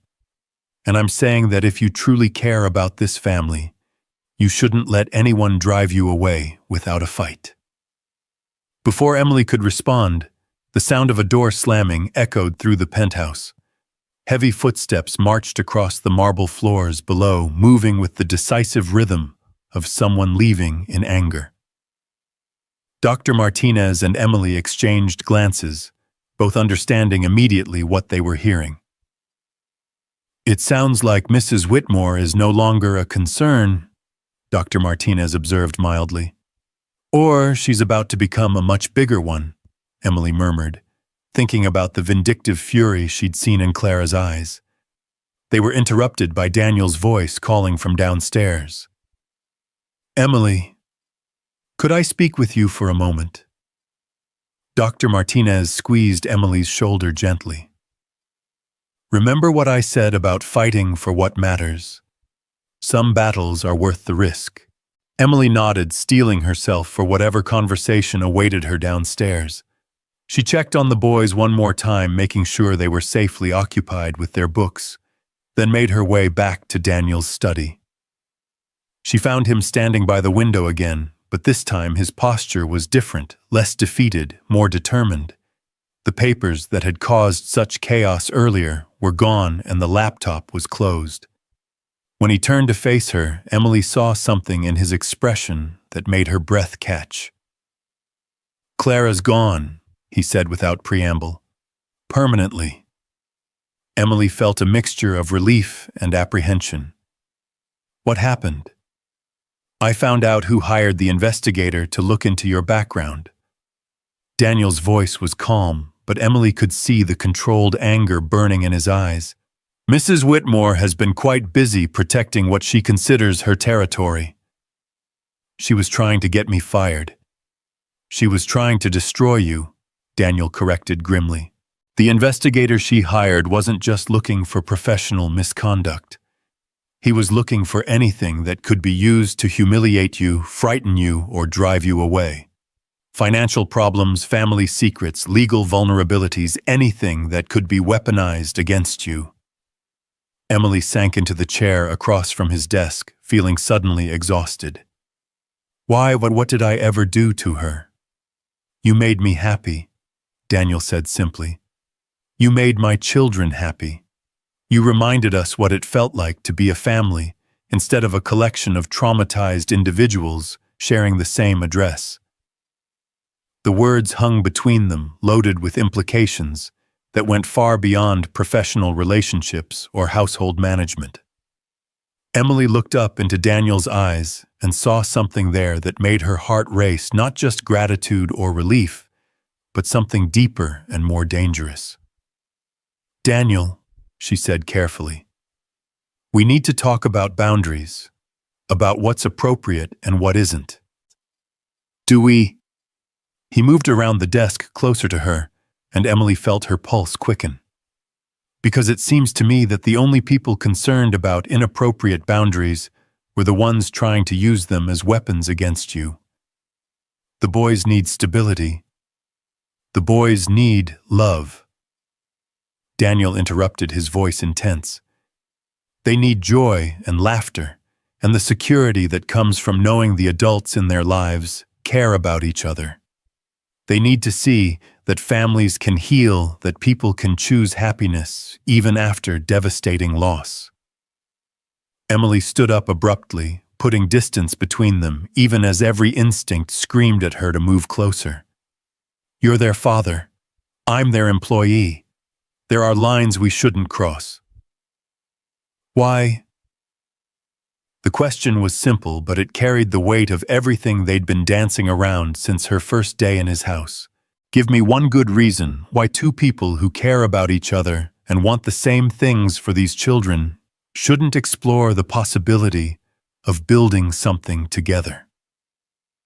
Emily closed her eyes, trying to summon all the logical arguments about power dynamics and professional ethics, about the dangers of mixing business with pleasure. But all she could think about was the way the boys had looked that morning, when all four adults in their life had been happy and working together. She thought about the laughter echoing through the penthouse, about the feeling of belonging she'd experienced during their chaotic pancake breakfast. "Charleston," she said finally. "What happened in Charleston happens because people assume the worst about women in my position. Single mothers working for wealthy men are always suspect, always seen as potential threats to family stability. Charleston happened because you were vulnerable and alone, facing people with more power and fewer scruples," Daniel said firmly. "It won't happen here because you're not alone anymore, because I know who you are and what you mean to this family." "Do you?" Emily opened her eyes and met his gaze directly. "Because Clara managed to plant seeds of doubt in your mind, with nothing more than a private investigator's report and some carefully timed accusations. How do I know the next crisis won't be the one that breaks your faith in me?" Daniel was quiet for a long moment, and Emily could see him processing the validity of her concerns. When he finally spoke, his voice was soft but certain. "Because I've seen you with my children when you thought no one was watching. I've seen the way you comfort them when they're scared, the way you celebrate their small victories, the way you protect them even when it puts you at risk." He stepped closer, and Emily found herself unable to move away.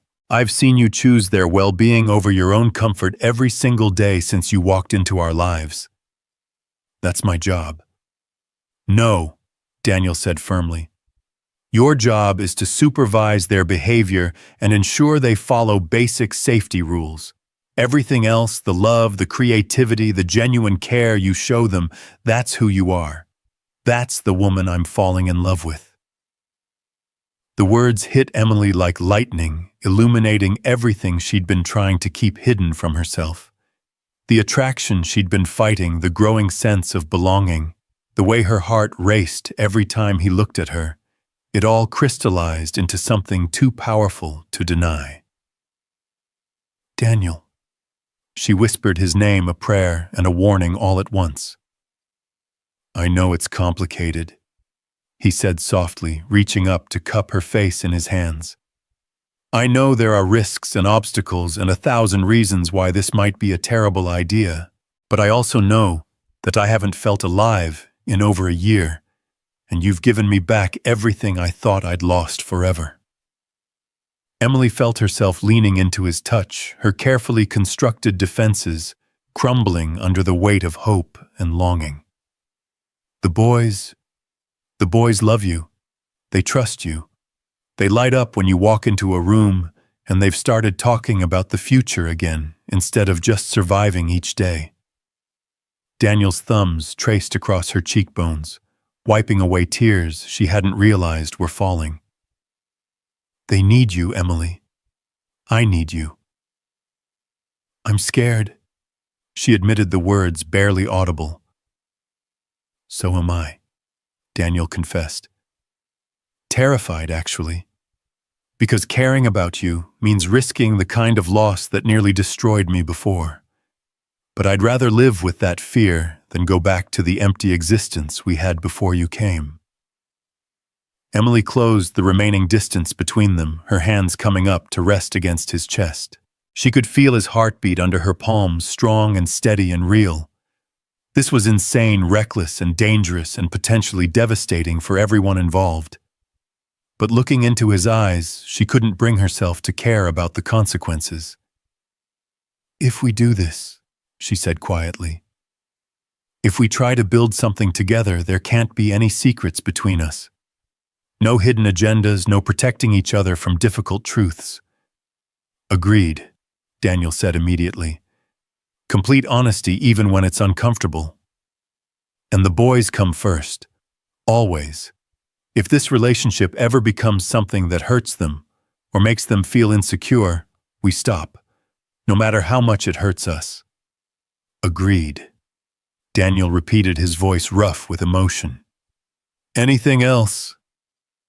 Emily thought about all the ways this could go wrong, all the obstacles they'd face from the outside world, all the reasons why a billionaire CEO and a young widow with secrets in her past made an unlikely match.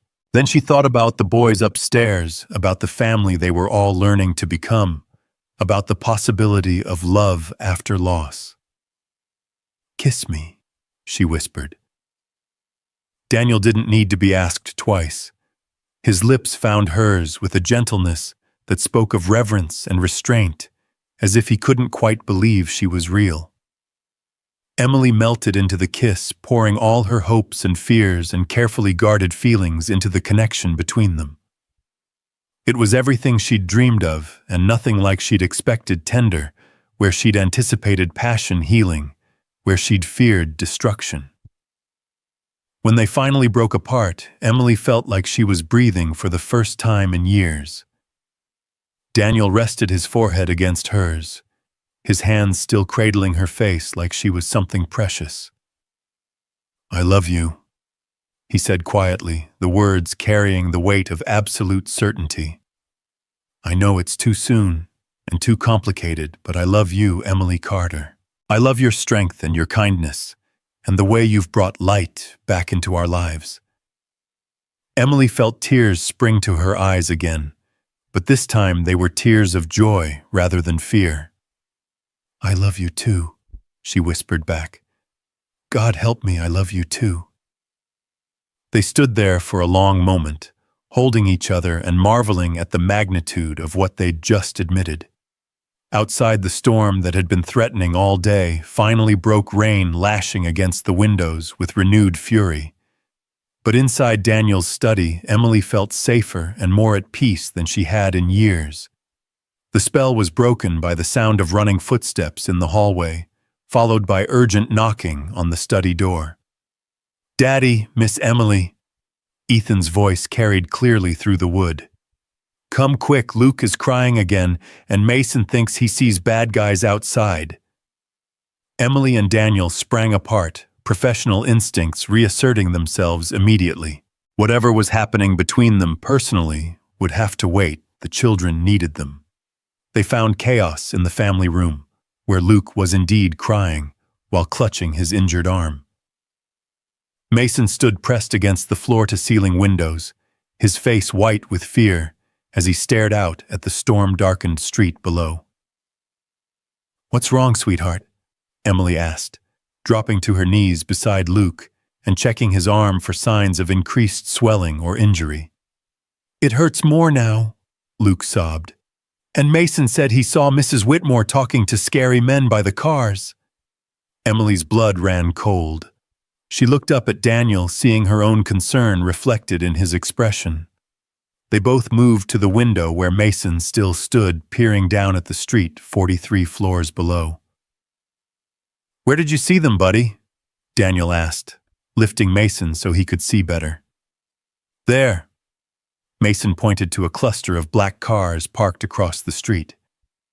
"Mrs. Whitmore was talking to some men in dark clothes, and they kept looking up at our building."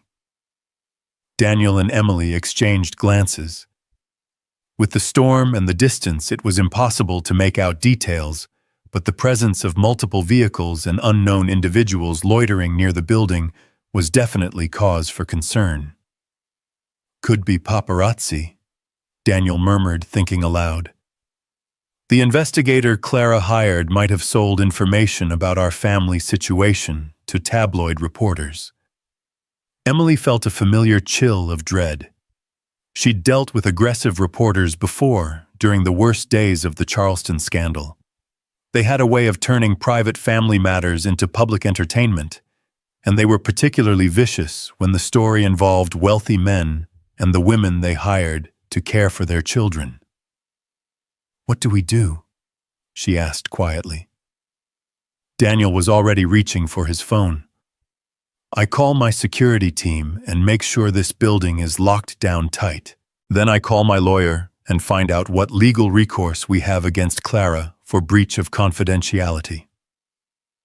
As Daniel made his calls, Emily focused on comforting the boys. Luke's arm was indeed more painful, likely due to increased activity and the natural progression of the bruising, but it wasn't seriously injured. Mason's fears about the men outside were harder to address, especially since they might be entirely justified. "Are we in trouble?" Ethan asked quietly, his role as protector making him hypersensitive to adult anxiety. "No, sweetheart," Emily assured him.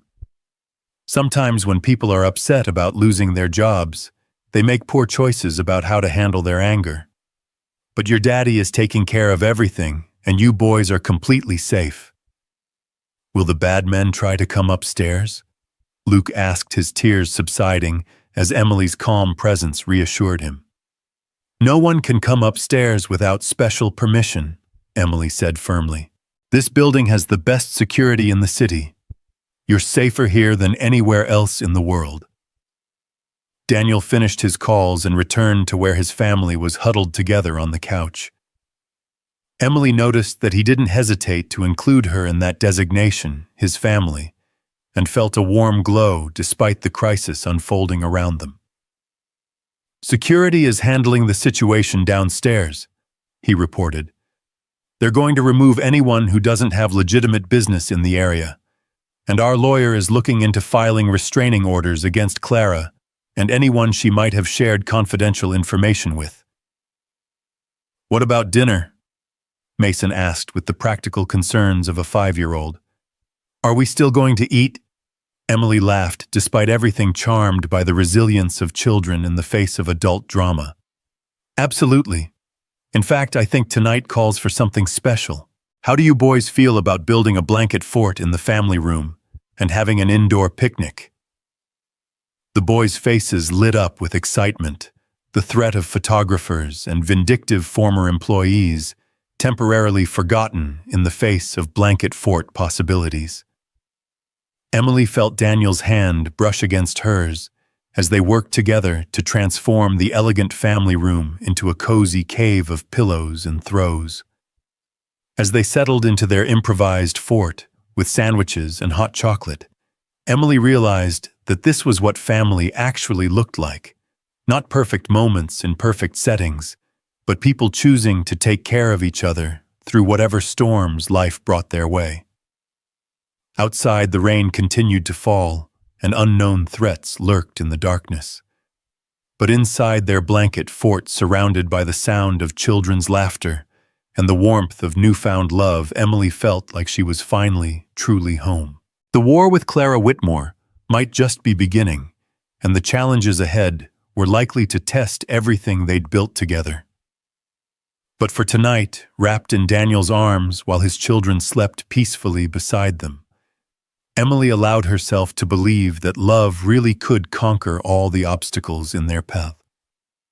Some battles were worth fighting, and this family was worth every risk she'd ever have to take. The peace Emily had found in their makeshift blanket fort proved as fragile as morning mist. She woke 3 hours later to the sharp buzz of Daniel's security phone, its urgent tone cutting through the quiet of their family room sanctuary.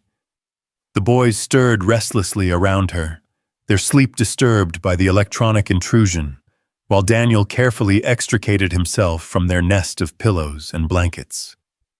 "Lawson," he answered in a low voice, moving toward the window. Emily watched his expression shift from drowsy contentment to sharp alertness as he listened to whoever was on the other end. His jaw tightened, and she saw his free hand clench into a fist at his side. Whatever news the security team was delivering, it wasn't good. "How many?"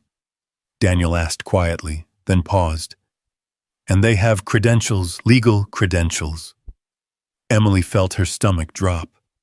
She'd hoped the photographers Mason had spotted were just opportunistic paparazzi looking for a quick story about a billionaire's domestic drama.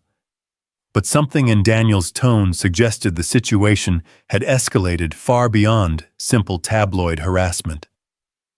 Luke stirred against her side, his injured arm still tender enough to wake him when he shifted position. His blue eyes opened slowly, focusing on her face with the trusting gaze that never failed to make her chest tight with protective love.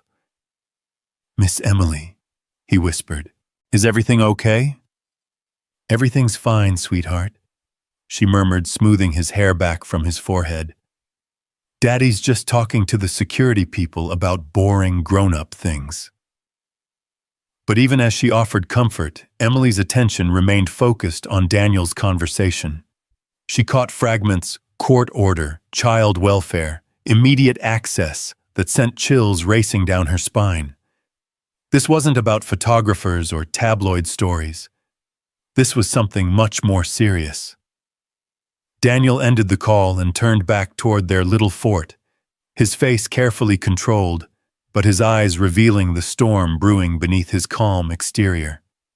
Emily recognized that expression from their first meeting, the look of a man preparing for battle while trying to protect those he loved from the reality of what they were facing. "Daniel," she said softly, careful not to wake the other two boys. "What's happening?" He knelt beside their nest of blankets, his voice barely above a whisper. "Child Protective Services is downstairs. They have a court order for an emergency welfare check." The words hit Emily like a physical blow. CPS involvement was every parent's nightmare, but for a single woman working as a nanny, it represented something even more terrifying: the systematic destruction of everything she'd worked to build. She'd seen it happen before, watched other caregivers be painted as threats to the children they loved, their relationships with families severed by official intervention. On what grounds, she managed to ask, though she suspected she already knew the answer. Anonymous tip about inappropriate relationships between household staff and the employer, potential endangerment of minors due to unstable adult relationships in the home. Daniel's voice was bitter with controlled fury. "Clara's final gift to our family." Emily closed her eyes, feeling the familiar weight of helplessness settle over her. Clara had played her hand perfectly, using the very system designed to protect children as a weapon to destroy the woman who'd brought healing to their lives. It was diabolical in its effectiveness, because any attempt to fight back would be seen as resistance to child welfare concerns. "What do they want?" Emily asked, though she dreaded the answer. "To interview the children separately, inspect the household for signs of inappropriate behavior or neglect, and speak with all adult residents about the nature of their relationships." Daniel reached out to touch her face gently.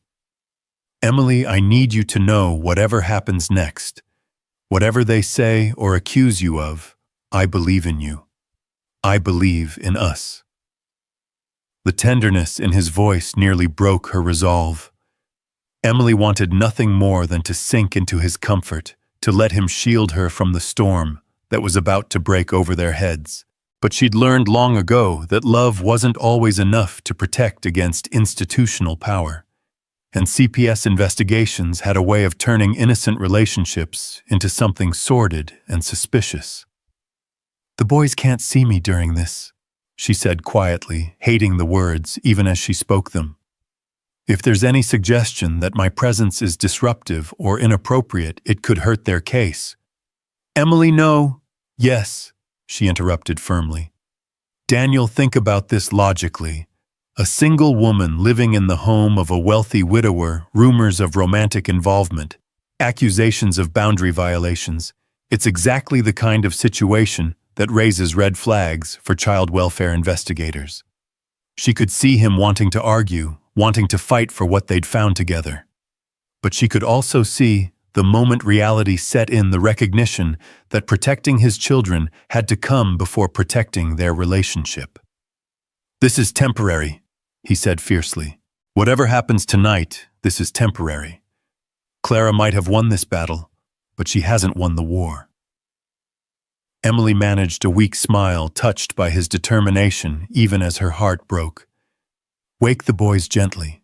Explain that some people need to talk with them about family things, but that they haven't done anything wrong. Keep it simple. Where will you go? The question hung between them, highlighting the cruel reality of her situation. She had no family in New York, no network of friends to provide shelter. Her entire life had become centered around this family, this home, these relationships that were now being systematically dismantled. Margaret offered to let me stay in her apartment until this gets sorted out, Emily said, grateful that the longtime housekeeper had quietly made the suggestion during Daniel's security calls. It's not far, and it keeps me close enough to help if you need me. Daniel's eyes were bright with unshed tears. I don't know how to do this without you. I don't know how to help them understand why the person they love most is suddenly gone. Emily felt her own tears threatening to spill over.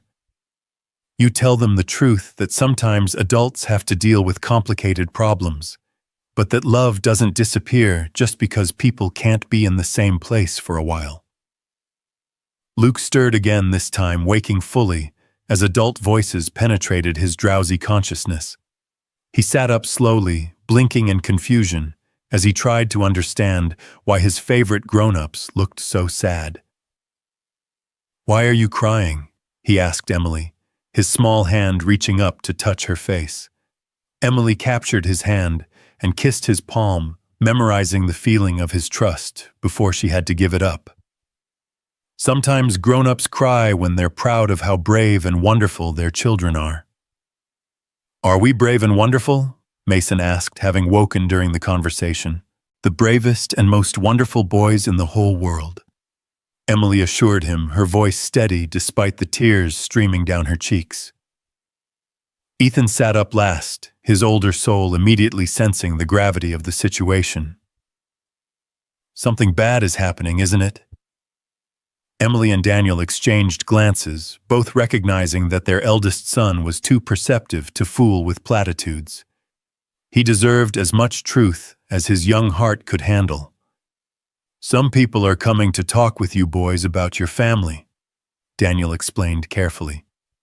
They want to make sure you're happy and safe and getting everything you need. But we are happy and safe, Ethan protested, his protective instincts kicking in. Miss Emily takes good care of us. I know she does, Daniel said softly. But sometimes official people need to check on families just to be sure. It's not because anyone did anything wrong.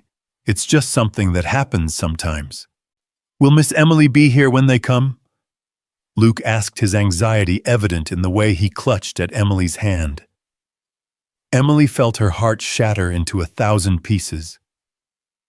I'm going to stay with Miss Margaret for a few days while the official people do their checking.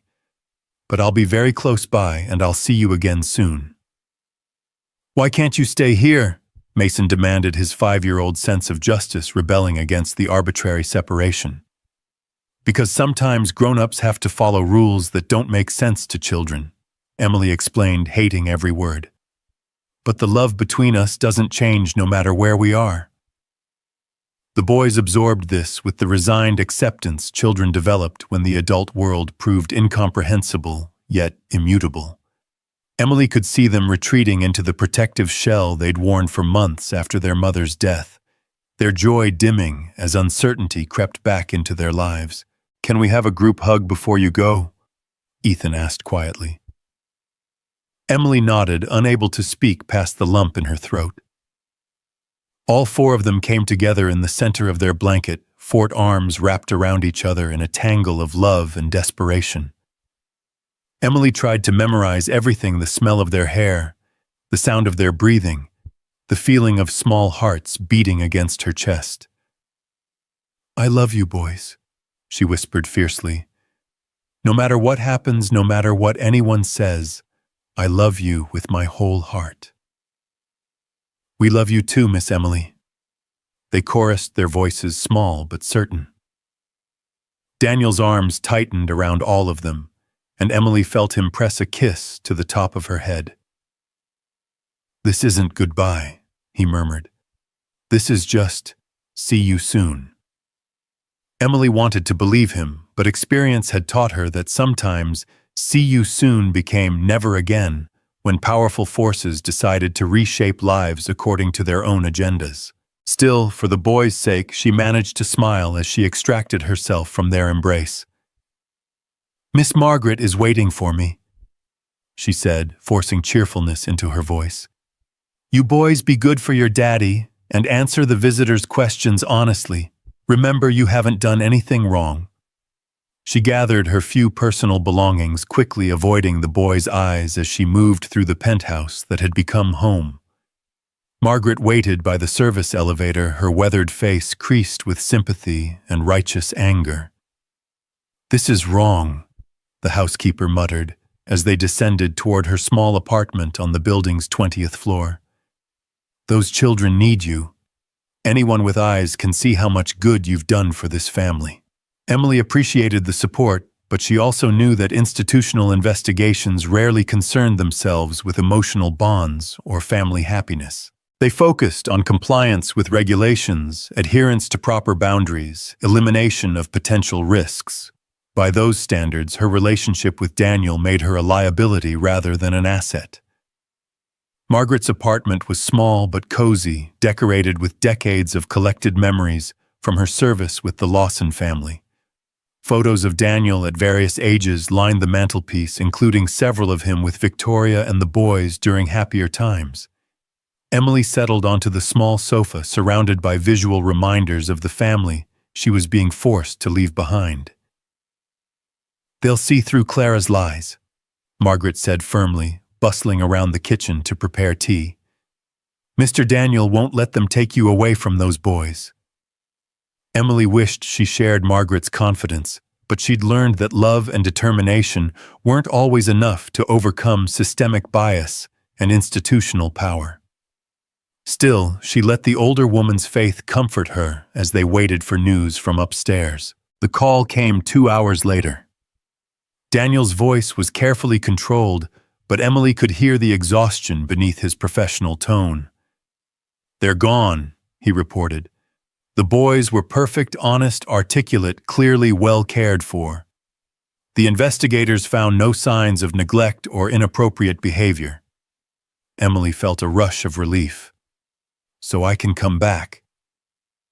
The pause that followed told her everything she needed to know before Daniel spoke the words.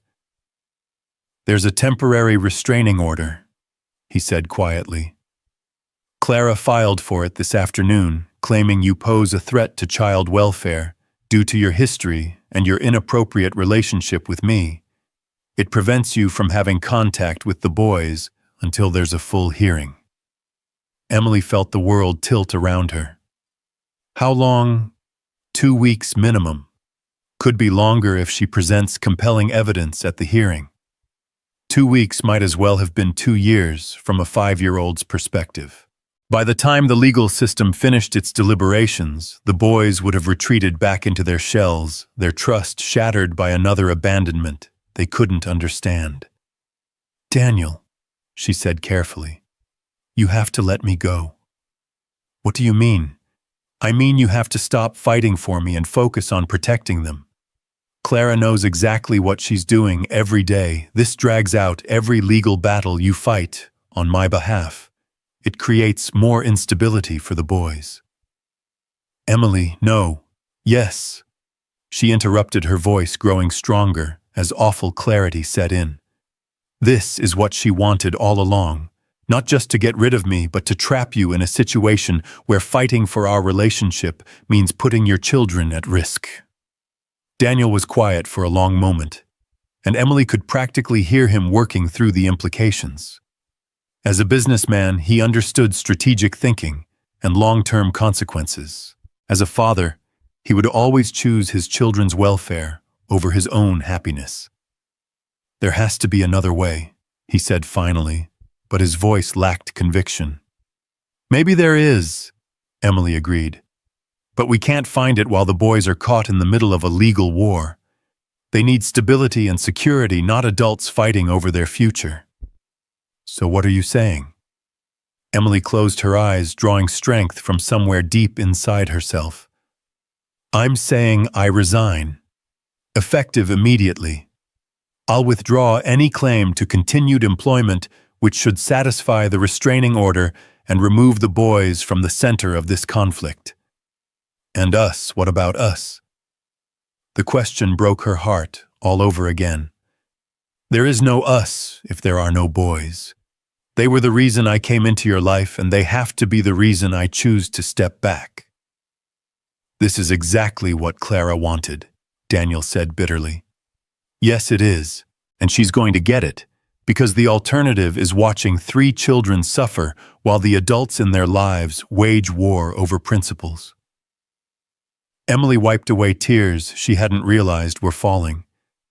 Sometimes love means knowing when to let go. Daniel was quiet for a long time, wrestling with the impossible choice between protecting his children and fighting for the woman who'd brought healing to their lives. Emily understood his struggle because she was facing the same decision from the other side. "If I do this," he said finally, "if I let you walk away, how do I explain to my sons that the person they love most chose to abandon them?" "You tell them the truth," Emily said softly. "That sometimes people have to make hard choices to protect the ones they love. That sacrifice isn't abandonment, it's the highest form of care. They won't understand. Not now. But someday they will. And someday, when they're old enough to understand the whole story, they'll know that every choice I made was about loving them enough to put their needs first." Another long pause, then Daniel's voice rough with emotion. "How do I do this? How do I go back to being their father without you there to show me how?" Emily thought about the man she'd fallen in love with, brilliant and successful, but wounded by loss, afraid to fully engage with his children, because vulnerability meant risking more pain. She thought about the progress he'd made, the moments of connection and joy she'd witnessed between him and his sons. "You remember that they need their father, not a perfect parent," she said gently. "You remember that love is more important than protection, that they'd rather have you present and imperfect than distant and safe. What about you? Where will you go?" Emily looked around Margaret's small apartment, thinking about the few belongings she'd accumulated during her brief time as part of Daniel's family. "I'll figure something out. I always do." "Emily." Daniel's voice was urgent now, as if he was afraid she might disappear completely. "This isn't over. Once the legal situation is resolved, once the boys are safe from all this chaos." "Daniel, stop," Emily interrupted gently. You're a billionaire CEO with 3 children who need their father's full attention. I'm a woman with a complicated past and no real place in your world. Maybe this is the universe's way of preventing a mistake before it goes too far. You don't believe that. I believe that I love you and those boys too much to let my presence in your lives cause them any more pain. Emily stood up, moving to the window that faced toward the upper floors of the building. Somewhere up there, 3 little boys were probably crying themselves to sleep, confused and heartbroken by another loss they couldn't understand. Take care of them, Daniel. Help them remember how to be happy without me. Emily. She ended the call before he could say anything else, before his voice could weaken her resolve. Outside, the storm had finally passed, leaving the city washed clean under a canopy of stars. Emily pressed her forehead against the cool glass and let herself cry for everything she was losing: the children who'd become her heart. The man who'd shown her love was possible again. The family she'd finally found after years of searching. Margaret appeared beside her with a cup of tea and a box of tissues, her own eyes red with sympathetic tears. "You're doing the right thing," the older woman said quietly. "It's the hardest thing, but it's the right thing." Emily accepted the tea gratefully, letting its warmth chase away some of the chill that had settled deep in her bones. "How do you know?" "Because I've watched Mr. Daniel make hard choices for those boys before, and I've never seen him love anyone the way he loves you. If there's a way to fix this mess, he'll find it. But first, he has to get his children through this crisis." Emily wanted to believe that love would be enough, that somehow they'd find a way back to each other, despite the forces working to keep them apart. But she'd learned not to count on fairy tale endings, especially when real children's lives hung in the balance. Upstairs, she knew Daniel was probably tucking 3 heartbroken boys into bed, trying to find words to explain why the person they'd come to depend on had suddenly vanished from their lives. The thought of their confused tears and unanswered questions nearly brought Emily to her knees. But she'd made her choice. For the first time in her life, she'd chosen love over self-preservation, putting the needs of others before her own desire for happiness. It was the most painful decision she'd ever made, and she wasn't sure she'd survive the aftermath. Still watching the stars emerge one by one in the clearing sky, Emily allowed herself one small hope. Maybe somehow this sacrifice would prove to be not an ending, but a beginning. Maybe love really could find a way to triumph over fear and manipulation and all the forces that tried to keep people apart. Maybe, but not tonight. Tonight was for grieving what was lost and gathering strength for whatever came next. Tomorrow, she would begin the process of rebuilding her life once again, carrying the memory of 3 little boys and their father like a light in the darkness of uncertainty. Some loves were worth any sacrifice, and Emily knew without doubt that this family was worth hers. 3 floors below the penthouse, Margaret's small television flickered with late-night programming, providing background noise for Emily's vigil by the window. She'd been standing there for over an hour, watching the city sleep, while her mind raced through everything that had led to this moment. Each decision seemed inevitable in hindsight, links in a chain that had always been destined to end in heartbreak. The soft buzz of Margaret's phone interrupted her brooding. The housekeeper answered with the efficiency of someone accustomed to late-night emergencies, but Emily could hear the concern in her voice even from across the room. "Slow down, Mr. Daniel," Margaret said gently.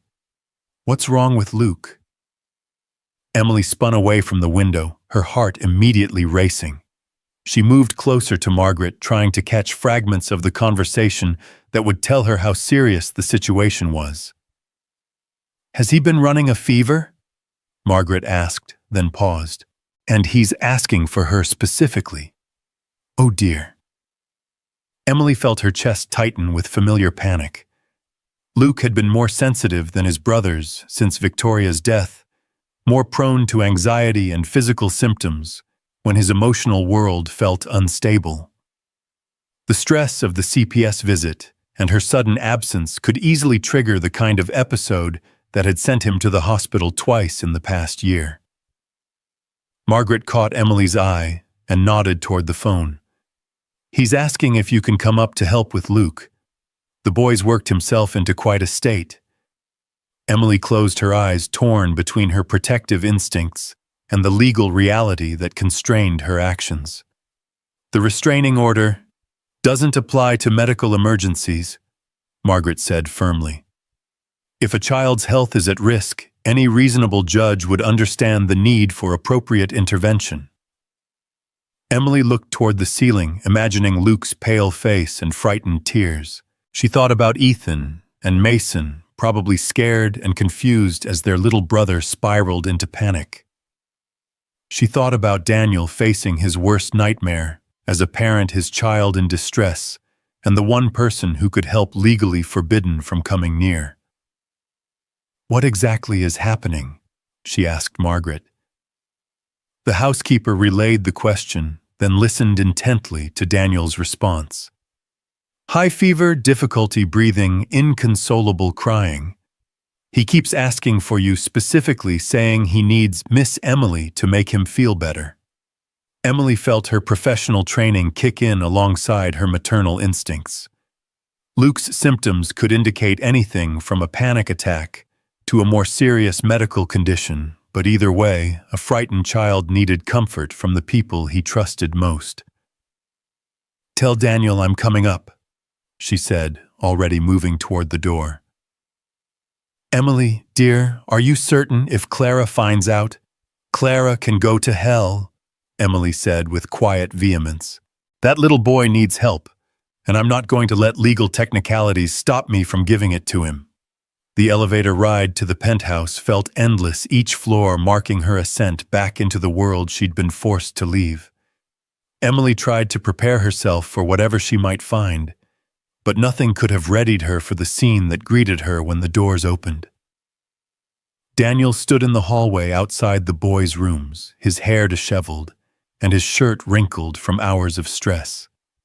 His face lit up with desperate relief when he saw her, and Emily felt her heart clench at the raw vulnerability in his expression. "Thank God," he breathed, reaching for her hands. "I didn't know what else to do. He's asking for you, and nothing I say seems to help." Emily could hear Luke's distressed cries echoing from his bedroom, punctuated by Ethan and Mason's anxious voices trying to comfort their brother. The sound cut through her like a knife, activating every protective instinct she possessed. "How long has he been like this?" she asked, already moving toward the boys' rooms. "About an hour. It started with crying about missing you, then escalated into fever and breathing problems. Dr. Martinez is on his way, but Luke won't let anyone else touch him." Emily entered Luke's bedroom to find organized chaos. The youngest triplet was curled in a ball on his bed, his face flushed with fever, and his breathing rapid and shallow. Ethan sat beside him, rubbing his back with the serious concentration of a big brother trying to fix what he couldn't understand.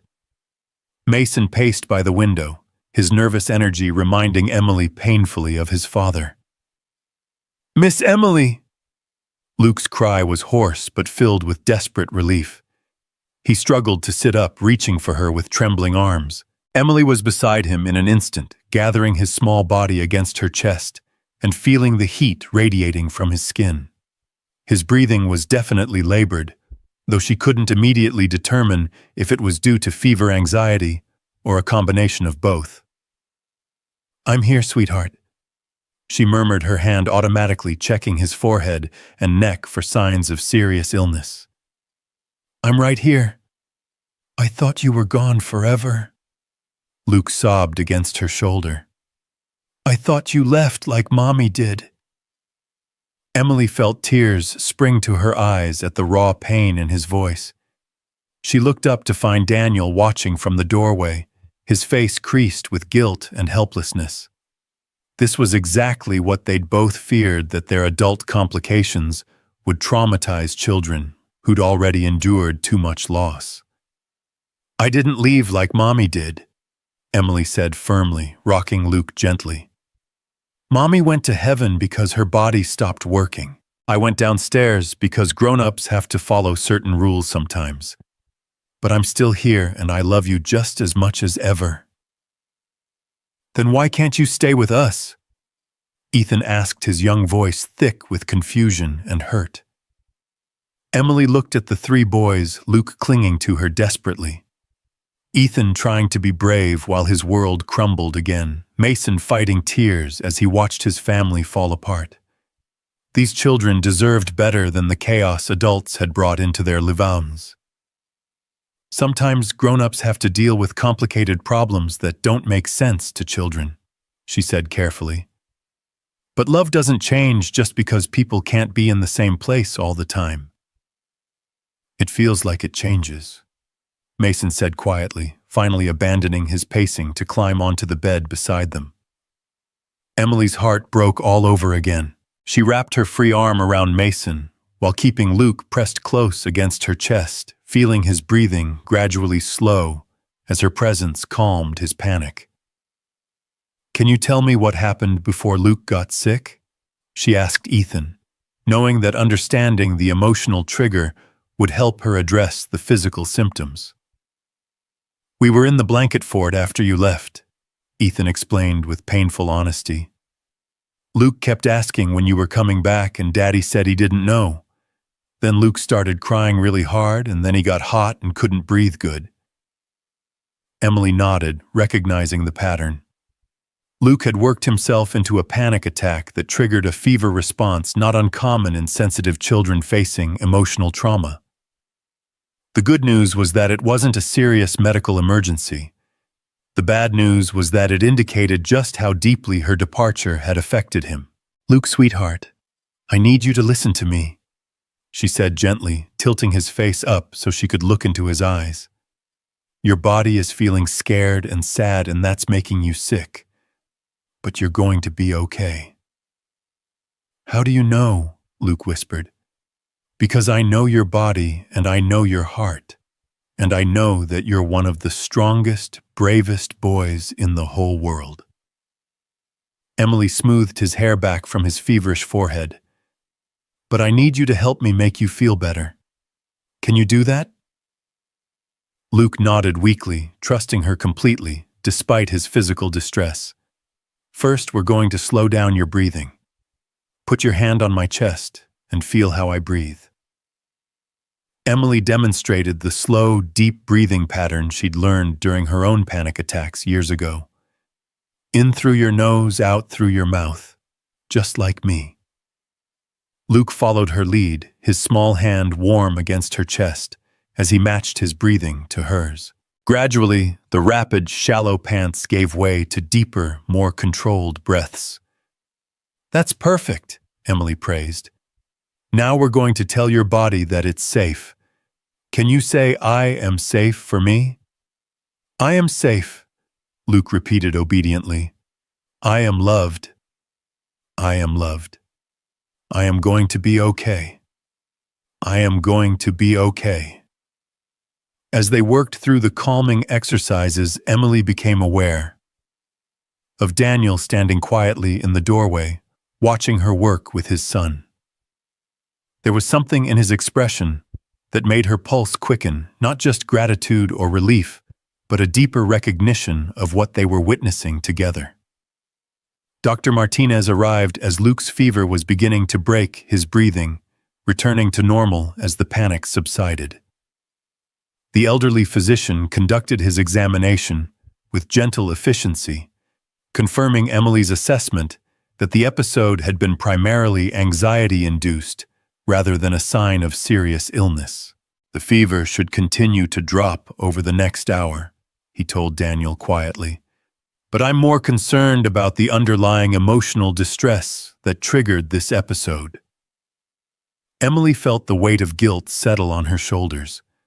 Her presence in their lives had brought healing, But her forced departure was causing exactly the kind of trauma she'd hoped to prevent. "Doctor," she said carefully, "would it be medically advisable for me to stay until Luke is fully stable, just to prevent another episode?" Dr. Martinez looked between Emily and Daniel, clearly understanding the larger situation at play. "In my professional opinion, yes.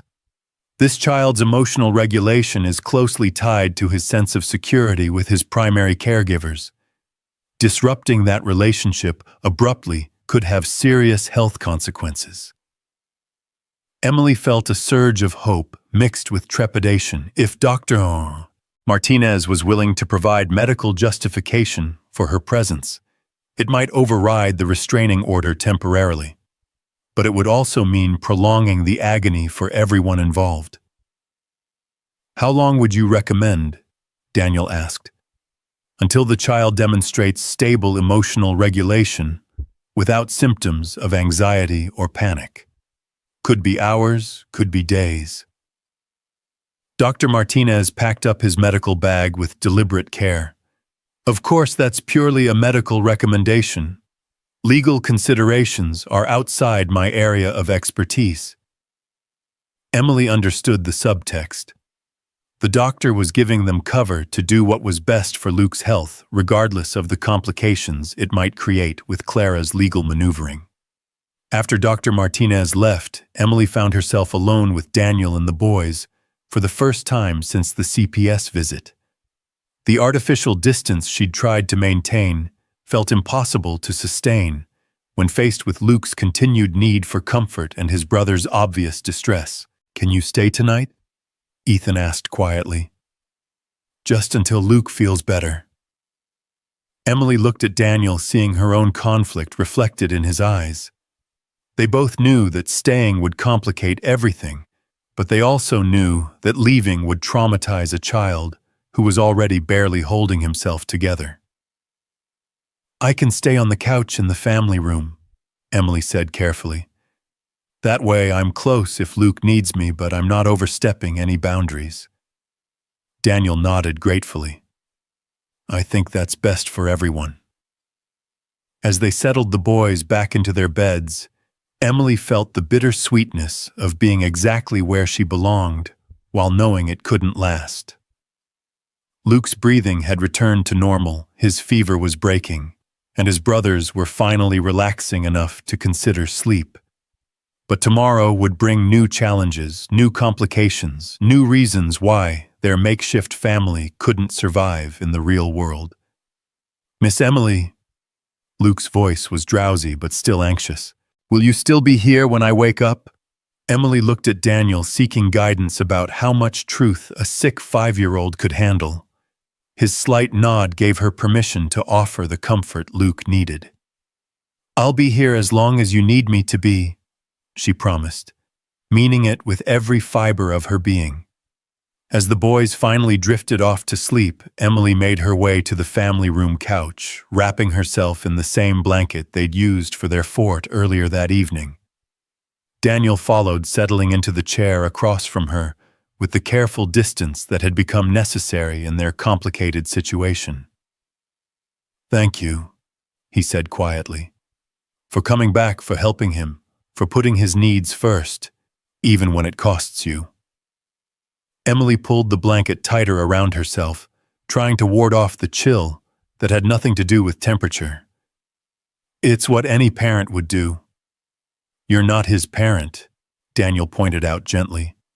"You're his nanny, or were his nanny, or—" He trailed off, clearly struggling with how to define her role in their lives.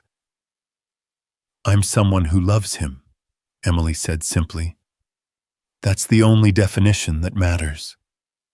They sat in comfortable silence for a while, both lost in their own thoughts about the impossible situation they faced.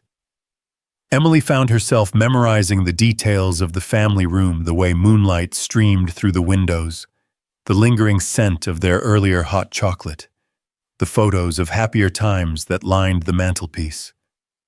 "Emily," Daniel said, eventually his voice soft but urgent, "I need you to know that I'm going to fight this. Not just the restraining order, but all of it. Clara's accusations, the investigation, the whole attempt to drive you away from us. Emily felt her heart constrict with hope and fear in equal measure. Daniel, you can't. The boys need you, he interrupted firmly. Tonight proved that beyond any doubt. Luke's health depends on your presence in his life, and I won't let Clara's vindictiveness destroy what we've built together. And if fighting for me means prolonging their trauma, if it means months of legal battles and uncertainty while they watch the adults in their lives wage war over their future. Daniel was quiet for a long moment, clearly wrestling with the same impossible choices that kept Emily awake at night. Then we find another way. But Emily, I won't accept that love loses. I won't accept that manipulation and fear get to win just because they're easier to fight than truth and healing. Emily closed her eyes, feeling the pull of his determination, warring with her practical understanding of how these battles usually ended. She wanted to believe that love could conquer institutional bias and legal maneuvering, but experience had taught her to be cautious about hope. What if there is no other way? She asked quietly. What if Clara's strategy works, and fighting back only makes things worse for everyone? Then we'll cross that bridge when we come to it, Daniel said firmly. But I won't give up without trying everything possible to keep our family together. Our family. The words sent warmth flooding through Emily's chest, despite all her fears about the future. Whatever happened with courts and lawyers and vindictive former employees, she would always have this moment, the knowledge that she'd found her place in the world, even if she couldn't keep it. I love you, she whispered the words carrying all the hope and heartbreak of their impossible situation. I love you too, Daniel replied, his voice rough with emotion. And tomorrow we start fighting for what that means. Outside, the city continued its restless sleep, unaware that 3 floors above the street, 2 people were falling in love, while their world fell apart around them. But in the quiet sanctuary of their shared vigil, Emily allowed herself to believe that maybe, just maybe, love really could find a way to win.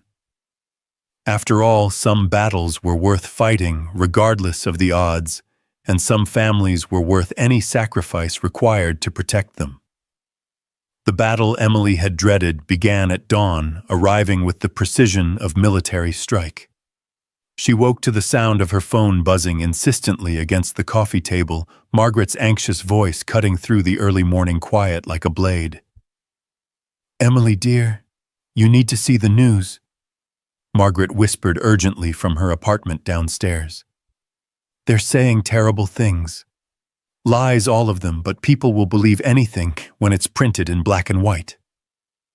Emily fumbled for the television remote, with hands that suddenly felt numb. The morning news program filled the screen, and her heart stopped as she saw her own photograph displayed beside the anchor's perfectly coiffed head. It was an old picture from Charleston, taken during happier times, when she'd believed the world was fundamentally fair. Scandal rocks Manhattan's elite as billionaire tech mogul Daniel Lawson faces allegations of inappropriate conduct with household staff. The anchor intoned with the practiced gravity reserved for human tragedy turned entertainment. Sources close to the family report a pattern of boundary violations and questionable judgment involving the care of his 3 young sons. Emily felt the room tilt around her as the story unfolded with devastating precision. Clara had clearly spent months preparing her assault-gathering documentation and cultivating sources willing to speak anonymously about the concerning atmosphere in the Lawson household. Every kindness Daniel had shown her, every moment of inclusion in family life, was twisted into evidence of impropriety. The boys' voices drifted down from upstairs, Ethan reading aloud to his brothers, their morning routine proceeding with the resilient normalcy of children adapting to crisis. Emily's heart clenched as she realized They would soon face a world where their father was portrayed as a predator and the woman they loved was painted as a manipulative opportunist. Daniel appeared in the family room doorway, his face ashen as he clutched his own phone. "How bad is it?" he asked, though his expression suggested he already knew. "Bad," Emily admitted, gesturing toward the television, where expert commentators were now dissecting the troubling pattern of wealthy men exploiting vulnerable women in caregiving positions. "Clara planned this perfectly. She's not just trying to destroy me, she's trying to destroy you too." "The boys can't go to school today," Emily finished, "or anywhere public until this dies down." Daniel sank into the chair across from her, his powerful frame seeming to diminish under the weight of what they were facing. "My lawyers are already working on damage control, but Emily, once this kind of story takes hold, it takes on a life of its own," she said quietly. "I know. I've been here before." They sat in grim silence as the news program transitioned to other stories, leaving their personal catastrophe to echo through social media and gossip columns like ripples from a stone thrown into still water. Emily understood with painful clarity that Clara had chosen the perfect weapon, public humiliation, that would make fighting back almost impossible without seeming to confirm the very accusations they were trying to refute. "Daddy!" Luke's voice carried down from the top of the stairs, uncertain and frightened. "Why are there people with cameras outside our building?" Emily and Daniel exchanged glances of mutual dread. The media circus had arrived faster than either of them had anticipated, which meant the boys were now effectively prisoners in their own home. "Stay upstairs for now, buddy," Daniel called back, his voice carefully controlled. "We'll explain everything in a few minutes." But before either of them could move, the sound of the private elevator arriving sent them both into high alert. Daniel's face darkened as he recognized the voice calling out from the foyer, his mother-in-law, Patricia Lawson Hunt, whose arrival never boded well for anyone involved. Emily had never met Victoria's mother, but she'd heard enough stories to know that the elegant society matriarch viewed most people as either useful tools or potential threats. Given the morning's developments, Emily suspected she fell firmly into the latter category. "Daniel?" Patricia's voice carried the imperious tone of someone accustomed to immediate obedience. "I demand to know what's happening to my grandsons." Emily started to retreat toward the back hallway, but Daniel caught her hand. "Stay," he said firmly.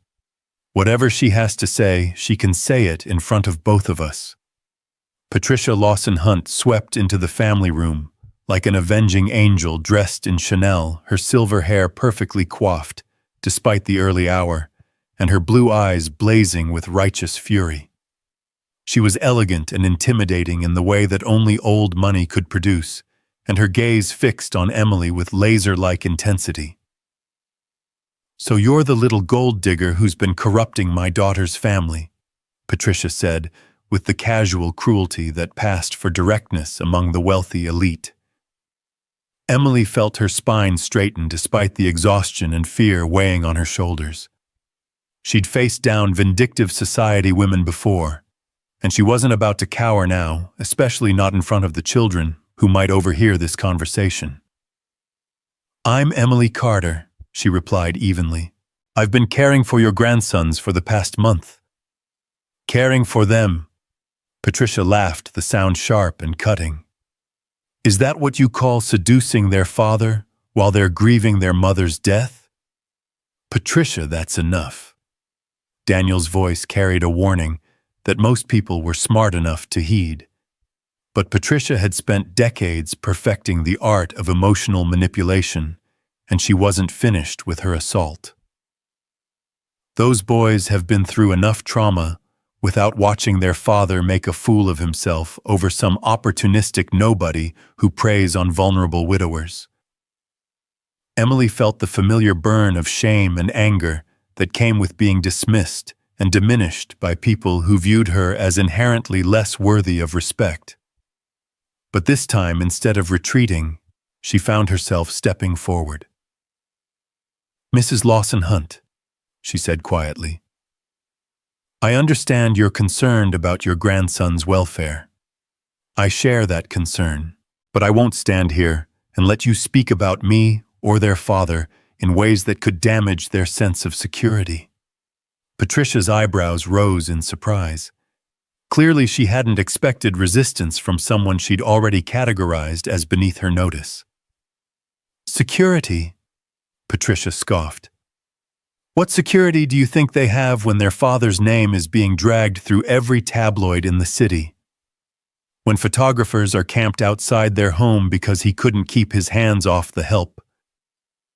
The words hit their target with surgical precision, but Emily refused to flinch. They have the security of knowing they're loved by people who put their needs first. They have the security of a father who's learning to choose joy over grief, and caregivers who see them as wonderful children rather than tragic victims. Caregivers? Patricia's voice dripped with disdain. "You mean employees?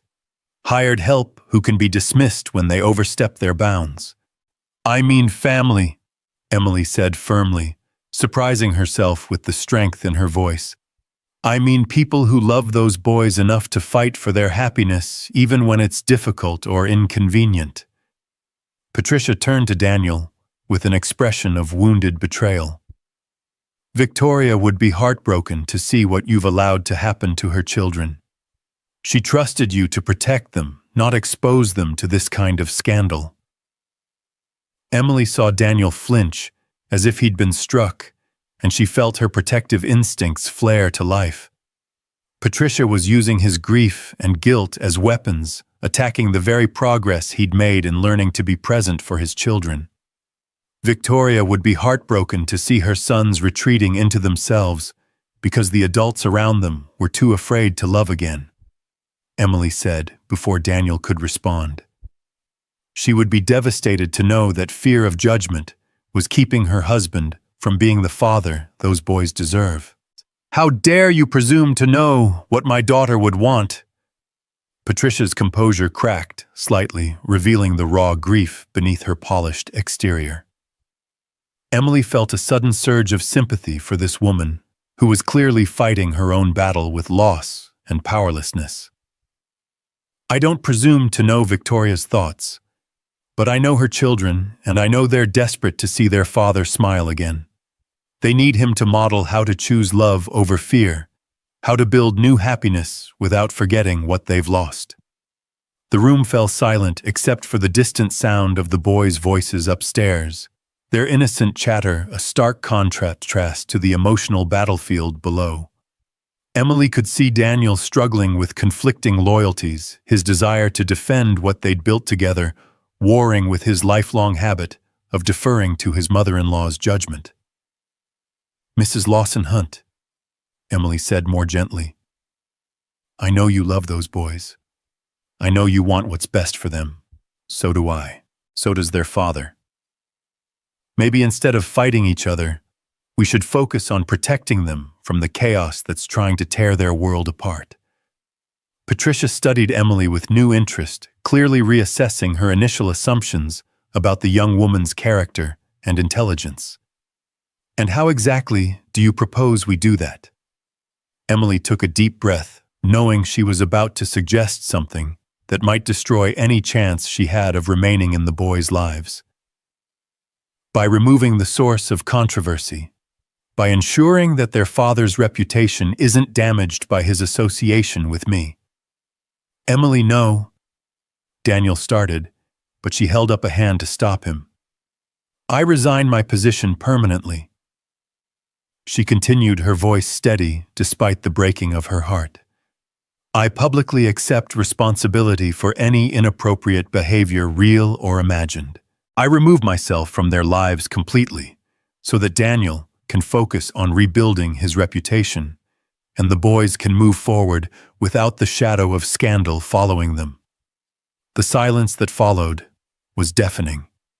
Emily could hear her own heartbeat thundering in her ears as she waited for someone to respond to her sacrifice. She'd just offered to destroy herself to save the family she loved, and the magnitude of that decision left her feeling hollow and strangely peaceful. "That's remarkably noble," Patricia said finally, her tone considerably warmer than it had been moments before. "But also remarkably stupid." Emily blinked in surprise. "I'm sorry, my dear girl." Patricia continued, moving to settle into one of the elegant chairs with practiced grace. "If you think sacrificial martyrdom is going to solve this problem, you clearly don't understand how these situations actually work."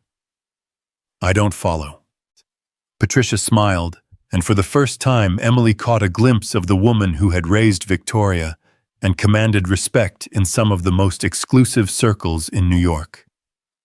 "Clara Whitmore has been planning this attack for months. She's not interested in your resignation or your public apology. She wants complete and total destruction of everything connected to this family's happiness." "But if I'm gone, she'll find new targets," Patricia interrupted. "She'll go after Daniel's business relationships, his custody of the boys, his standing in the community. She'll turn those children into weapons against their own father, and she won't stop until she's destroyed everything Victoria built here." Emily felt a chill of understanding. "So what are you suggesting?" Patricia's smile became predatory. "I'm suggesting we stop playing defense and start playing offense. I'm suggesting we remind Clara Whitmore exactly who she chose to make an enemy of." Daniel leaned forward, suddenly alert. "Mother Patricia, what do you have in mind?" "I have in mind using every resource at our disposal to investigate Mrs. Whitmore's background as thoroughly as she investigated Miss Carter's. I have in mind using my social connections to ensure that her accusations are viewed with appropriate skepticism. And I have in mind making it very clear that attacking this family was the biggest mistake of her miserable life." Emily stared at the older woman, struggling to reconcile this strategic powerhouse with the grieving mother who had walked into the room minutes earlier. "Why would you help me? You don't even know me." Patricia's expression softened slightly.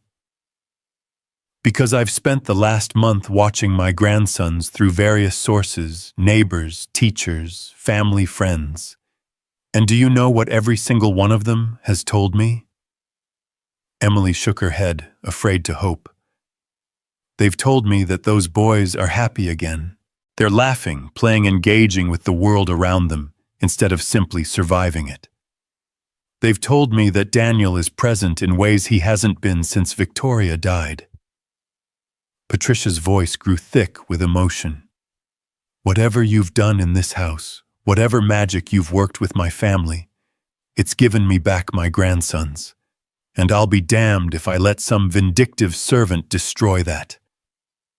Emily felt tears spring to her eyes at the unexpected support. "Mrs. Lawson Hunt, Patricia," the older woman corrected. "And if we're going to be family, you might as well get used to calling me by my name." "Family," Emily whispered, hardly daring to believe what she was hearing. "Did you think I was blind?" Patricia asked with gentle amusement. "I've seen the way Daniel looks at you, the way those boys light up when you're mentioned. I've seen the effect you've had on all of them. If my son-in-law is foolish enough to let you slip away, then he deserves to lose you." Daniel moved to Emily's side, taking her hand in his. "I don't plan on letting her slip away. I plan on fighting for her, for us, for the family we're building together." "Good," Patricia said briskly, already shifting into strategic mode. "Then here's what we're going to do." What followed was a masterclass in sophisticated warfare, as Patricia laid out a multi-pronged assault on Clara's credibility and motivations. She had contacts at every major news outlet, social connections that could influence public opinion, and private investigators who made Clara's hired gun look like an amateur. "But first," Patricia said, as their planning session concluded, "we need to address the immediate crisis. Those boys need to understand what's happening, and they need to see the adults in their lives united against the forces trying to tear them apart. Emily nodded, steeling herself for what might be the most difficult conversation of her life. How did you explain to children that the adult world was sometimes cruel and unfair, that people they trusted could turn against them, that love wasn't always enough to protect the innocent? They found the boys in Ethan's room huddled together on his bed with tablets and phones they'd clearly been using to search for information about the morning's events.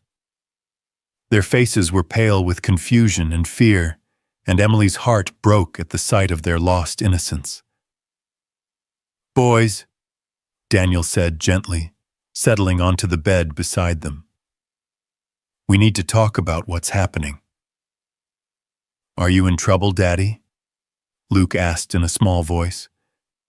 "The people on the news said bad things about you."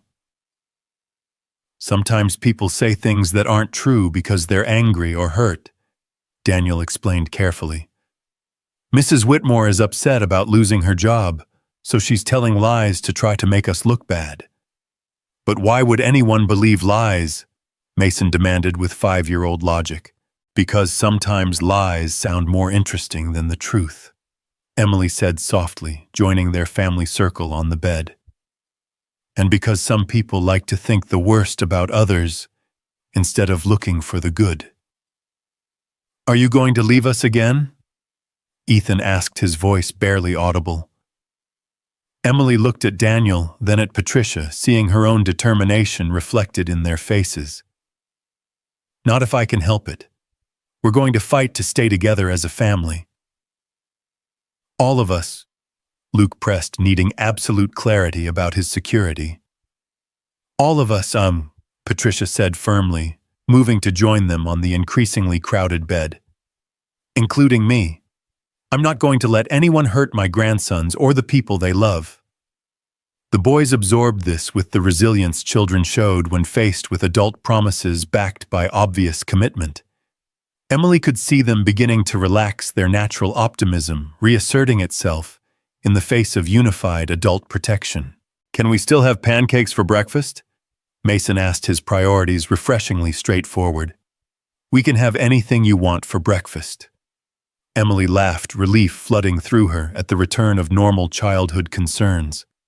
As they made their way downstairs together, a united front against whatever storms might come, Emily's phone began buzzing with calls from reporters seeking comment on the morning's revelations. She ignored them all, focusing instead on the feeling of Luke's small hand in hers and the sound of the boys' renewed laughter. The battle would be long and difficult, she knew.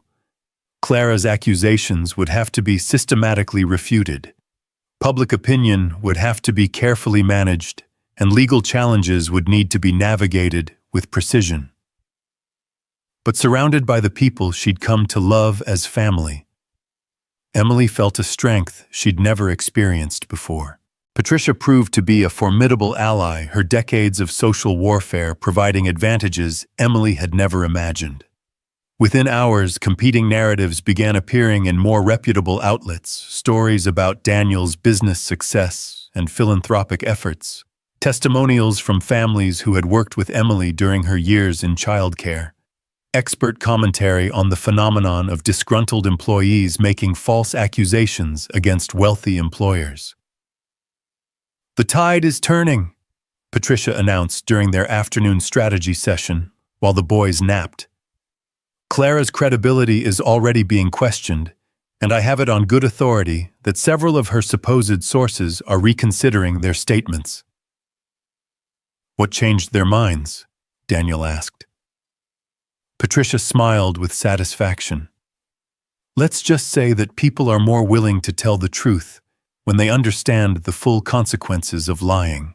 Emily didn't ask for details, understanding that some aspects of Patricia's methods were better left unexplored.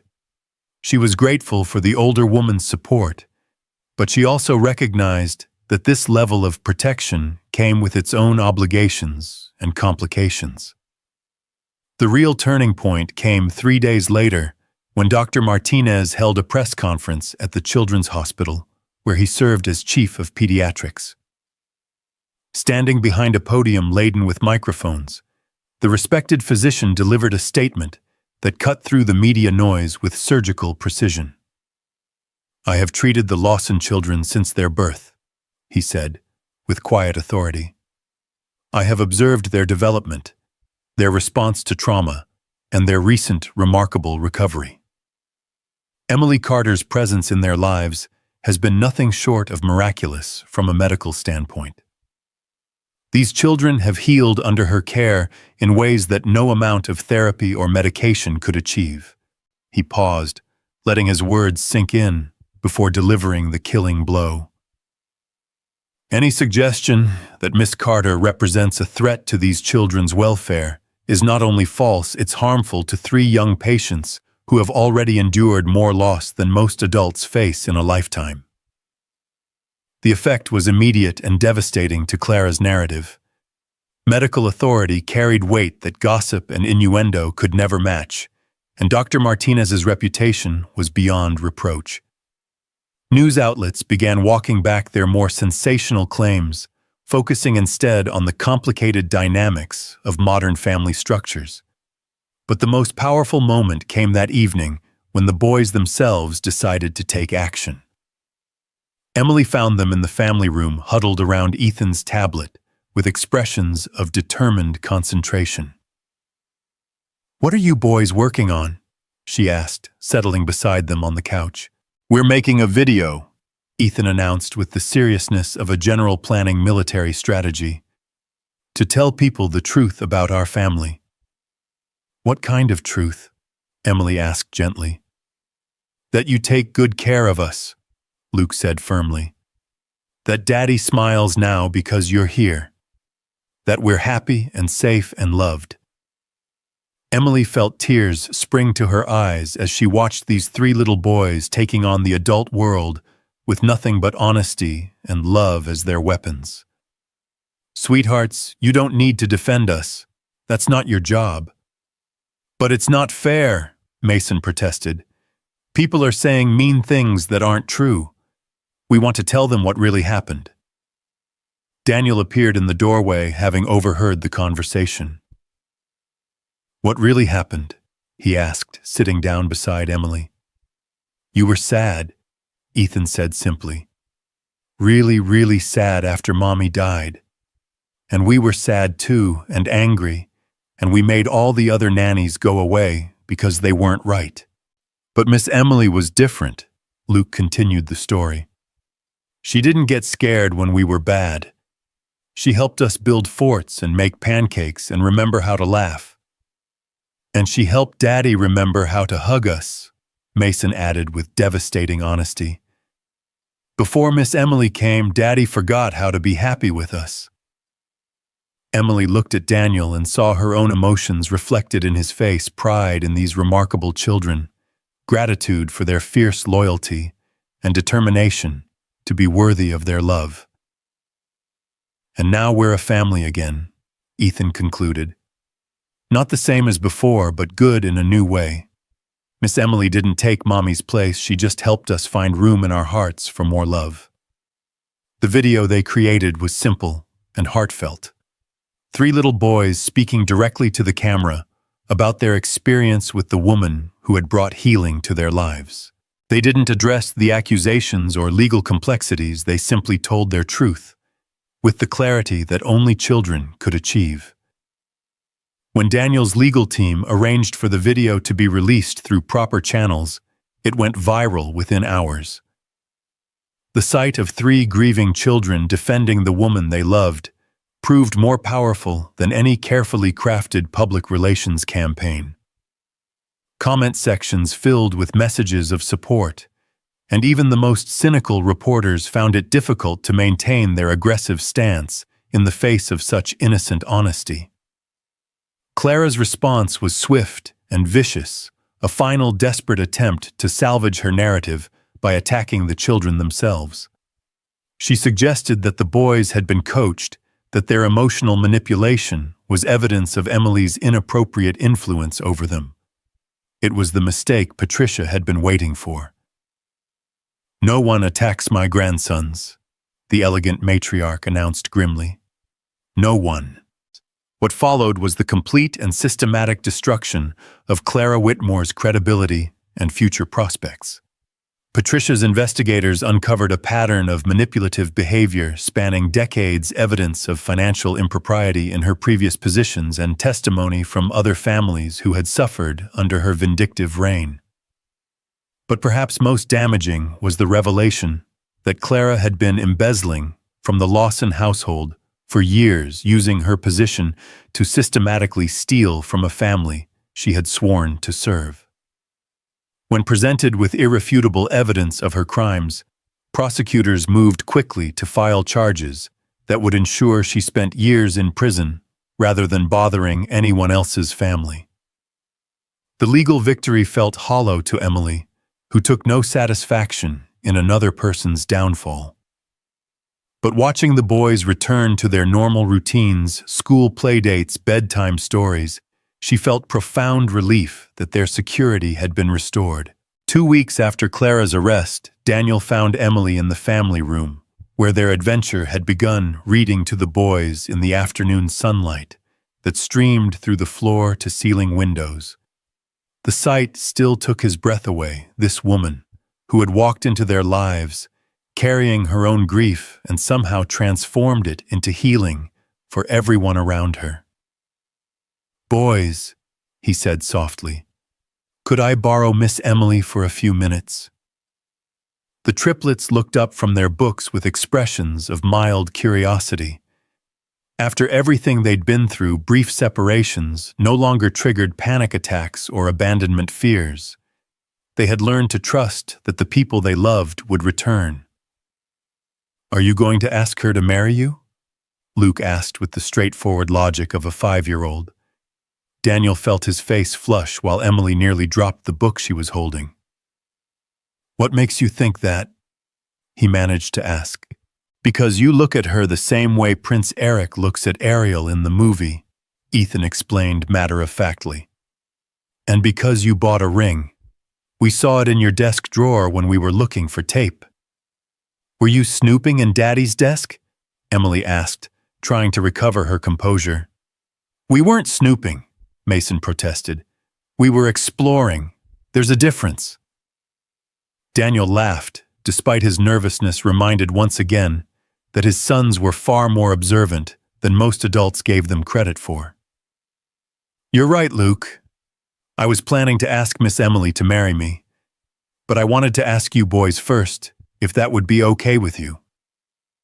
3 faces lit up with identical expressions of joy and excitement. "Really?" they chorused. "Really? Because if she says yes, she'll officially become your stepmother. That means she'll be part of our family forever, not just while she's working here." "But she's already part of our family," Luke said with confusion. "Love makes people family, not jobs." Emily felt tears spring to her eyes at the simple wisdom contained in those words. These children had learned something about the nature of family that many adults never understood, that love, not law or blood or legal documents, was what truly bound people together. "You're absolutely right," Daniel agreed softly. "But sometimes grown-ups like to make love official with ceremonies and rings and promises." "Can we help plan the wedding?" Mason asked excitedly. "Can we wear matching suits? Can we throw flower petals?" Luke added. "I want to throw flower petals." "Boys," Emily interrupted gently. "Your daddy hasn't actually asked me yet. Maybe we should let him do that first." 3 pairs of blue eyes turned expectantly toward their father, who suddenly found himself performing one of the most important moments of his life in front of the world's most demanding audience. Daniel dropped to one knee beside the couch, pulling the ring box from his pocket, with hands that trembled slightly.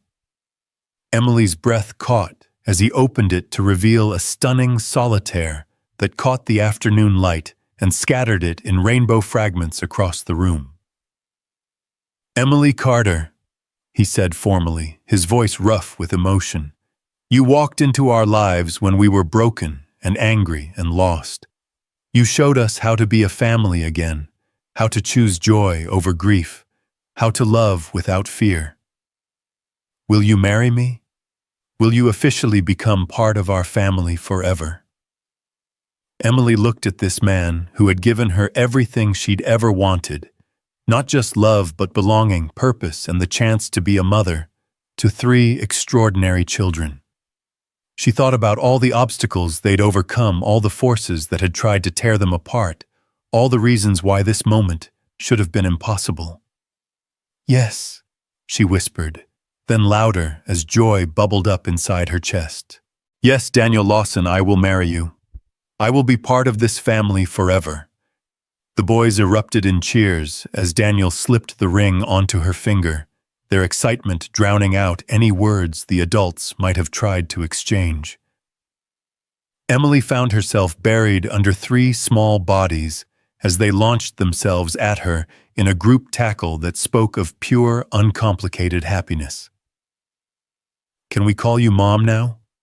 Ethan asked when the initial celebration died down. Emily's throat closed with emotion.